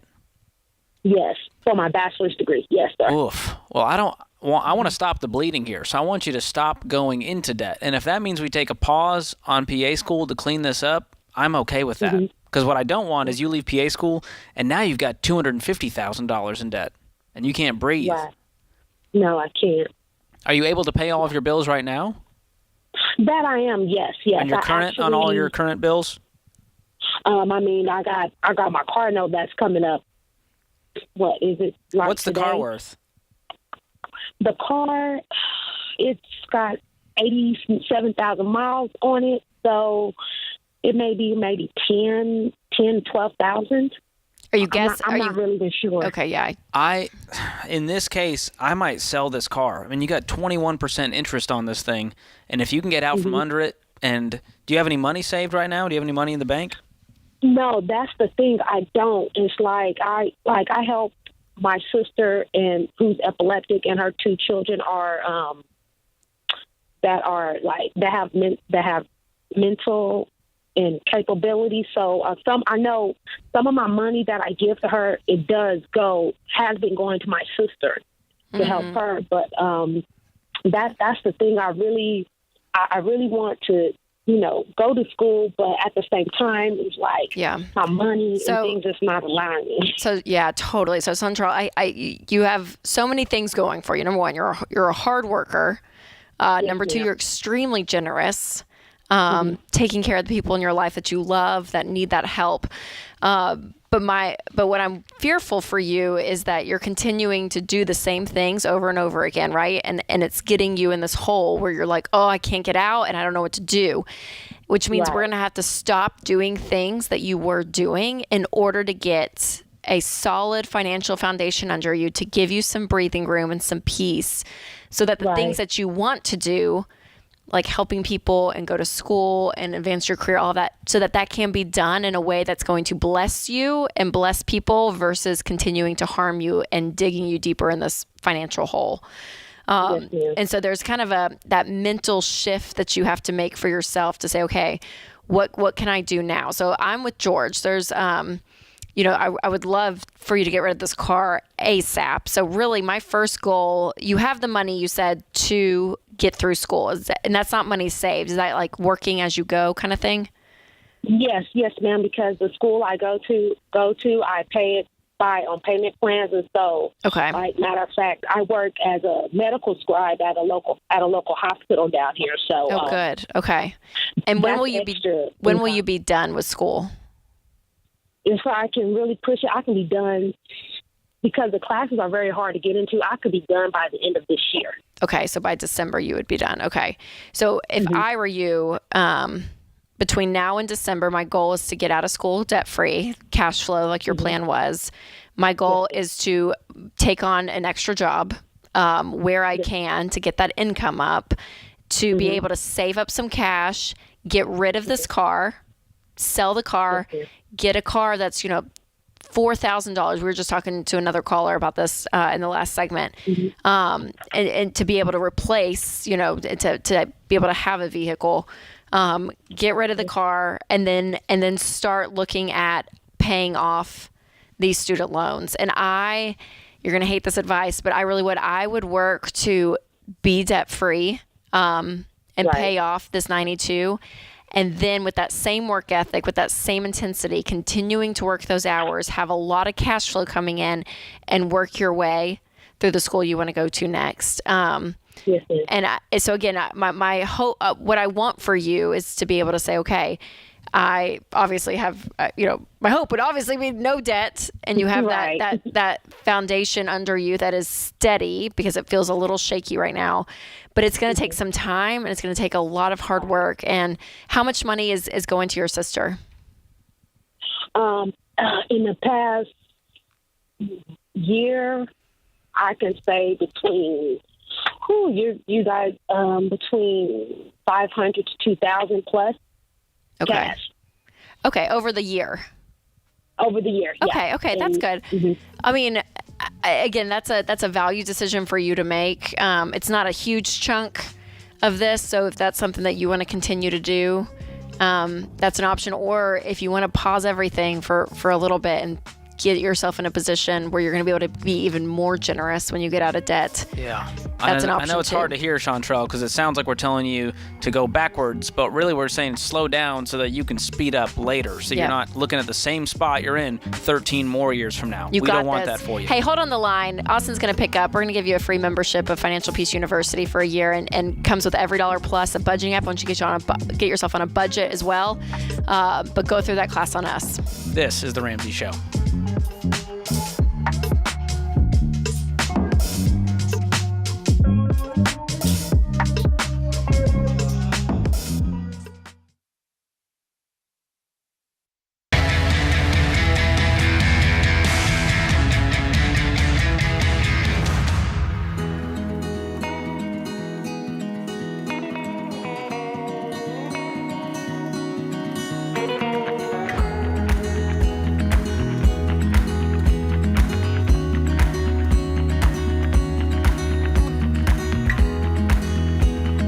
Welcome back to The Ramsey Show. I'm George Camel, joined by Rachel Cruz today. Zach joins us up next in Jackson, Wyoming. Zach, welcome to the show. Hey, George. Hey, I was just talking to you on Instagram just a couple hours ago. And you had a great question. I said, Zach, call into the show, and you did it. I'm proud of you, man. Yeah, thanks, man. I had to call some time out of work, but I appreciate the opportunity. So here's the basic situation, George. I kind of talked to you a little bit Monday about my financial situation. I'm in school, and I've been dating this girl for about 8 months, and I guess I'm just looking for some direction. I don't know if I should wait. Like, I have 3 years left of school, so I don't know if I should wait till after 3 years before I ask her to marry me, or if I should, kind of see how things are going. But is it okay to do it while in school? Like, I want to make sure it makes sense financially, because I want to set myself up for success. As well as her. I don't want to bring her onto, an unstable financial relationship. How old are you, Zach? I'm 19. 19. And you have 3 years of school left. Is she in school? She will be this fall, and she will have 3 years as well. Okay. Is she 18? No, she's 19. She's 19 too. I'll be 20 this month, and she'll be 20 in September. Oh, okay. Sorry. I was thinking she just graduated high school. So there's two parts here. Can you get married while in college? Is it bad? No. Rachel did it. I did. So there's proof. I had a semester left. And you're doing fine, Rachel. You and Winston, running great. How many years now? We're going on 12. No, we're going on 13. There we go. No, I had a semester left, but I will say, Zach, my semester was full of my electives. So I had Apparently, she told me she took a walking class. I did walking, social dance, tennis, and badminton. This is at UT? Yeah, and I was in school. This is a respectable institution. It was on my electives. So y'all are going to have so you're going to have school. How are you going to support, if you go forward, Zach, let's say you do get married, What are you going to be doing for a job? So I'm right now majoring in electrical engineering and minoring in mathematics. Nice. I have some internships lined out. I'm here pretty soon working, hopefully, at a national laboratory. I have several people tied into that have told me they're going to help me. And I believe, from what I've seen online and heard from some friends who have family members working there, it could be anywhere from $75,000 to $115,000 a year. While in school? Or once you graduate? Well, this would be once I graduate. The internship would just be to get my leg in the door. Sure. Okay. So I know I could take care of it. I don't want to. I'm cash flowing my way through school. I have a bunch of scholarships. Like, I think I have like $76,000 in scholarships right now. Way to go. And she's got a bunch of scholarships as well. Like, I don't even know if she has to pay for anything while she's in school. Anyway, so like, I think I can make it all work out. Yeah. I'm not as worried about it on paper. I just think, let's wait till obviously emotionally, relationally ready. The financial part, you guys both seem like you're pretty nerdy about this stuff. So I think you can figure out the money. Yeah. Because marriage, your wedding's going to cost something, but you guys living together, obviously you're going to have to be able to eat and keep the lights on and all of that. So I would say there's no rush. And maybe senior year, you guys are still together. It's serious. You've been together a few years. Pop the question, senior year. And maybe after graduation, we have the wedding. Would that feel good? I don't know. I don't even put that. I don't know. You could George. get married before graduation. I'm fine with that. Yeah. And I think it's more like you get married when you guys are ready to get married. Financially, you're going to be fine. School's going to take care of it. Yeah. Are you adding a level of interesting dynamics by getting married in school while taking classes and having to work? You are doing a double load is kind of what that is, because you're going to have to work and go to school. All of that. So sure, there'll be a little bit of stress there, but people do it all the time. So I think y'all totally can, but it would be more my question and more of a Dr. John Geloni relational angle. I would be more worried just making sure that you guys at 19, are ready to get married and that this is it. Young love. You're just like, I could do that. I'm going to pop the question. And I get that. But in college, it's like there's so much life to explore. You're figuring out yourself, I feel like, in college. You don't really know what the future holds, what your values are. You're developing all those things. But you guys sound like you have good heads on your shoulders. There's no rash decisions being made. So, no, there's no right or wrong as far as should we get married while in college. Just do it when you're ready. I'm not as worried about the money part because you guys are both super sharp. Right. Well, I appreciate that. I just, I try to analyze everything as best I can because I hate when I make mistakes. And I know, nobody's perfect, but spoken like a true engineer. I was about to say. Right. Yeah. No mistakes. But anyway, I just don't want to bring, I don't want to start off wrong, but I understand what you're saying. And I know I'm in no hurry. I don't want to put emotion in front of logic. I'm kind of in between, you know what I mean? Yeah. I think you'd be totally fine, Zach. I think you're taking the right level of wisdom towards this, and it's a serious decision. So don't rush into anything. But I think once you both have, you've had some more serious conversations, you're getting closer towards graduation. Let's figure that out. And if we decide, now's the time, we can make this work. It's no problem. Yep, absolutely. Thank you so much for the question, man. Appreciate that. From Instagram. There you go. I know. Nice shout out. If you want to follow us, we've been doing some fun Instagram reels together. Yes, we have, so George. Chick-fil-A hacks blew up. We were on the unofficial Chick-fil-A podcast. I know. We've got media reaching out to us. So you can go check that out. all of our knowledge. At Rachel Cruz on Instagram, Cruze. A lot of people forget the E. Right. That's true. And George at George Camel with a K. George Kamel. You can find us on Instagram. We'd love to connect. All right. Our question of the day comes from Blinds.com. Find out for yourself why they are the #1 online retailer of custom window coverings. You get free samples, free shipping, and with the new promos they run every month, you'll save even more. Use the promo code Ramsey to get the best deal. Today's question comes from Leslie in Wisconsin. My 14-year-old son has had a successful lawn mowing business for 3 years and has approximately 25 accounts during the summer months. He also works construction with his dad when the time allows and will take over the company someday. Wow, that's a lot to... Sorry, we're going to keep going. I'm a 14-year-old. He is very skilled for only being 14. He can roof, pour concrete, frame. He has a healthy savings account, about $7,500. He has already paid cash for his own vehicle and paid cash for all of his mowing equipment. What should he be doing to invest with all the cash he is making? Dang. This kid is a unicorn.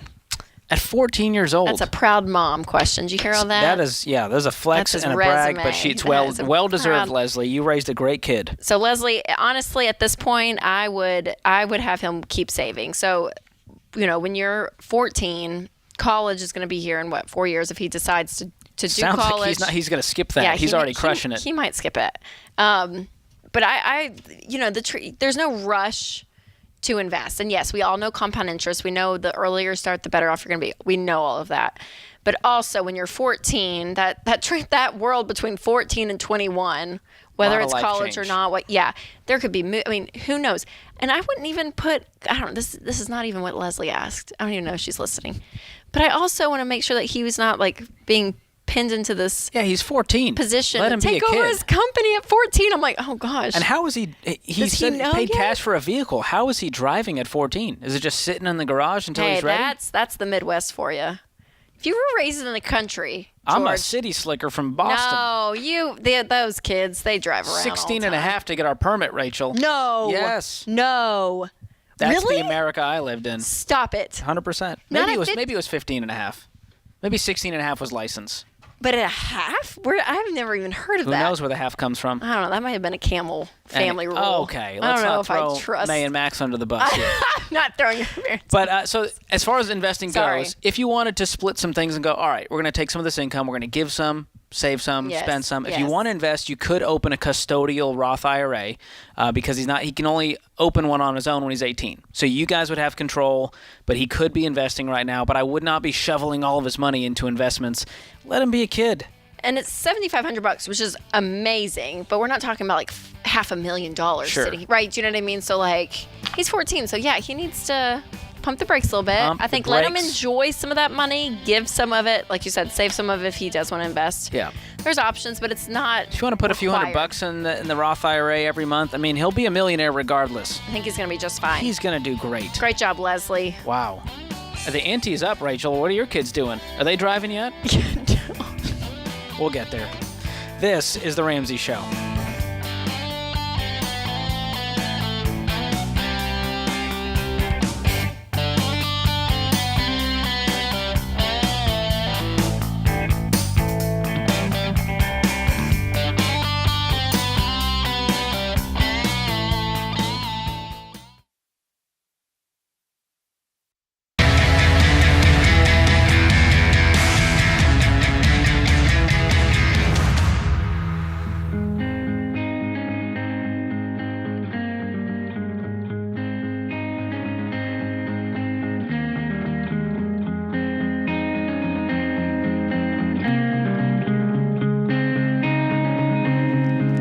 Our scripture of the day comes from Exodus 33:14. The Lord replied, I will personally go with you, and I will give you rest. John Steinbeck said, it is a common experience that a problem difficult at night is resolved in the morning after the committee of sleep has worked on it. I like that. Oh. That's very Rachel Cruz. Just sleep on it. It's amazing what sleep can do.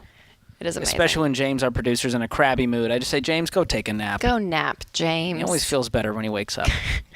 Trey joins us up next in Houston, Texas. Trey, welcome to the show. Thank you guys for taking my call. What's going on? Yeah, how can we help? We're hanging out, man. What's going on with you? Nothing much. I have, so my situation, I haven't paid my taxes in about 4 years.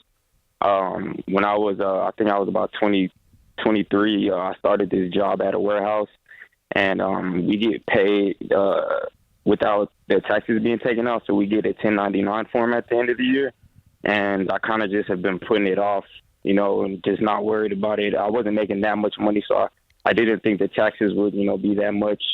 But now I'm going to be making about 40,000, and I kind of just want to know what's the best action to take about getting all this under control. Yeah. What's the total tax debt? I didn't file or anything for those years. So, I just have my income amount. I don't have any idea what the back taxes are? Be. Yes, sir. So has the IRS contacted you? No, they haven't. Wow. Well, my first step is to look in the mirror and go, what the heck is going on with all this and what do I owe? because it's not going to go away. Right. They're not going to just go, well, Exactly. just let that one slip by. Trey got away. So that's my first thing is I'm going to be proactive and contact them and go, hey, here's the situation. I haven't paid. I want to pay. What is the amount that I owe? Right. What's your other debt? So I have about 600 in credit cards, and I have a repossession in collections from like 2014. That's about it. What's that amount? That amount I think was, last time I looked at it on my Experian, I think it was about 14,000 was the balance, I think. Okay. And is that all of your debt? You 600 in credit card? It's a really old debt. Yeah, 600 in credit. I have 2 credit cards. They're 300 apiece. Okay. Do you still have the credit cards? Yes, I do. Okay. How much money do you have in the bank? About 10 grand. Okay. Well, let's clean up those credit cards today. Well, I was going to say the IRS debt. Well, he doesn't know how much it is. I know, but I don't know. We could disagree on this, George. I'm not sure, but listen, I mean, we could. I just don't know how long it's going to take to get those numbers. I know, but I would be saving as much as possible, Trey, because the IRS stuff. And that was kind of my plan. I knew I was going to have to pay, so my plan this whole time was kind of just stack up as much money as I can. Yeah, so and when you can finally do that. Yeah, and you can just go online and do a rough calculation and look at your tax bracket, look at what you made, pull your pay stubs from the last 4 years, just to get a rough estimate of, okay, here's kind of here's what it's going to look like. And again, but I would get on a payment plan and pay it off as soon as possible, because the IRS stuff is something that's like the first debt that you do not want to mess around with. Yeah, and like I said, it's just a little. Not scared. I'm not scared about it. It's just I know it's looming in the back of my mind, you know. Yeah, and I'm getting older. I'm 27, so totally. Well, I'm really proud of you, Trey, for really, this is like being an adult, right? You're looking at yourself and you're like, okay, I'm an adult. I got to do adult things. I got to pay taxes. I got to stay on but I got to do this stuff. I have a kid as well, so. Okay, yeah. So you really want to, you're starting to turn stuff around, which is awesome. So, if I were you, I'd cut up your credit cards. I would get on a really tight budget, Trey, and because you're going to be making great income. You said 40,000. I would see, if there's extra work you can pick up, and then get everything in writing from the IRS of what you owe, and then that needs to be your first priority, is to pay all that off. And then you're going to be working so much and making so much that by the time it gets done, when you're done with the IRS debt, that $600 credit card bill, continue to make minimum payments. Yeah. But that'll be wiped off real fast because of how much you're going to be working. But it really is this plan. I kind of wanted to just throw 600 at it and just wipe it out completely so I could stop worrying about it. Right now, you could. I'm backing out now, George. I agree with you, Rachel, that IRS debt we do put at the top of the debt snowball tray, which is when we say list them out from smallest to largest, but IRS debt always goes at the top. But today, if I had to make one decision today with the information we have, I go, all right, well, knock it. Write a check. Maybe it'll make you. It'll give you that progress, that little boost of like, I can do this. Yep. I got rid of 1. We can get rid of 2. If we get rid of 2, we get rid of 5. So it's just not that big of a number. If it was $5,000, I go, let's hold off on the credit cards. Let's focus on the IRS debt. But A1 is figuring that out. It's nothing crazy. And I'd be working 60, 80 hours a week. I know you got the kid, so that could change things, but I'm going to be busting it to try to get that income as high as I can to clean this debt up as fast as I can. Because, Trey, what's so encouraging to me, though, is hearing you talk where I'm like, you're 27. Up until this point, it's like, you've probably been working, but you had a repo, you have some credit card debt. You kind of just been like going through life. And now it just feels like this wake up call happened inside of you where you're like, I want to do this. Because here's what's crazy, Trey.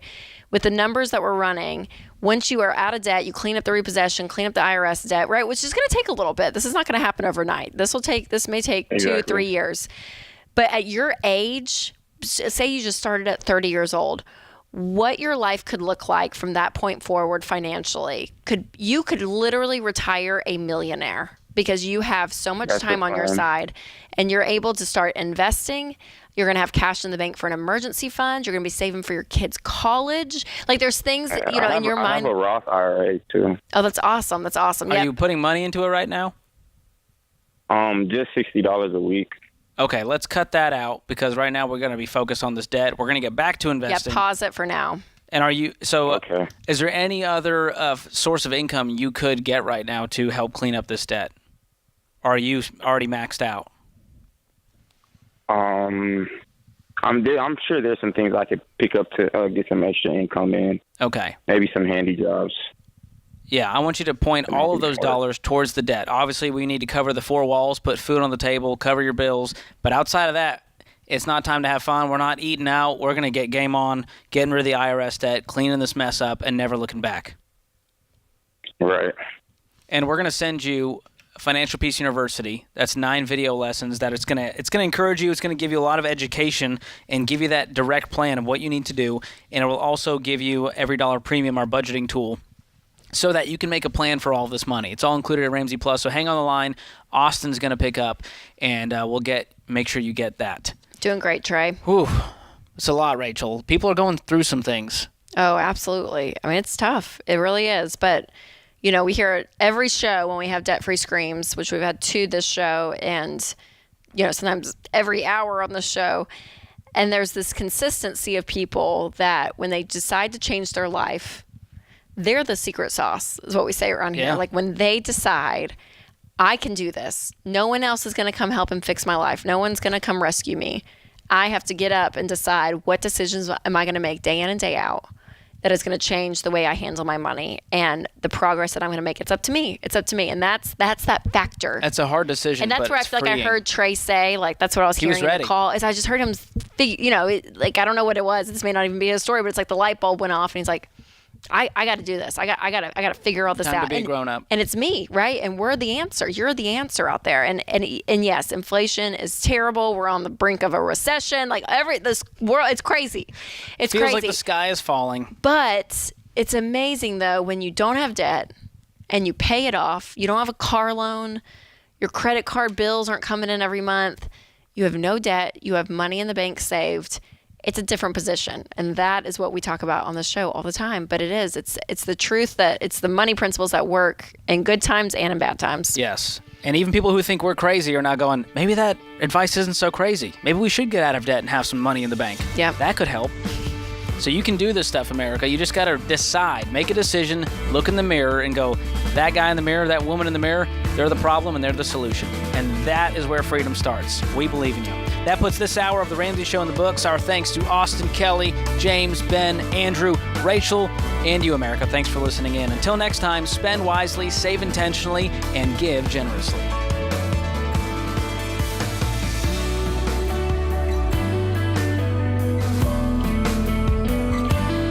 Do you love a good Dave Rant? Want to see the latest Ramsey Show videos going viral? Check out your favorite moments from The Ramsey Show on YouTube. Go watch and subscribe to The Ramsey Show channel on YouTube.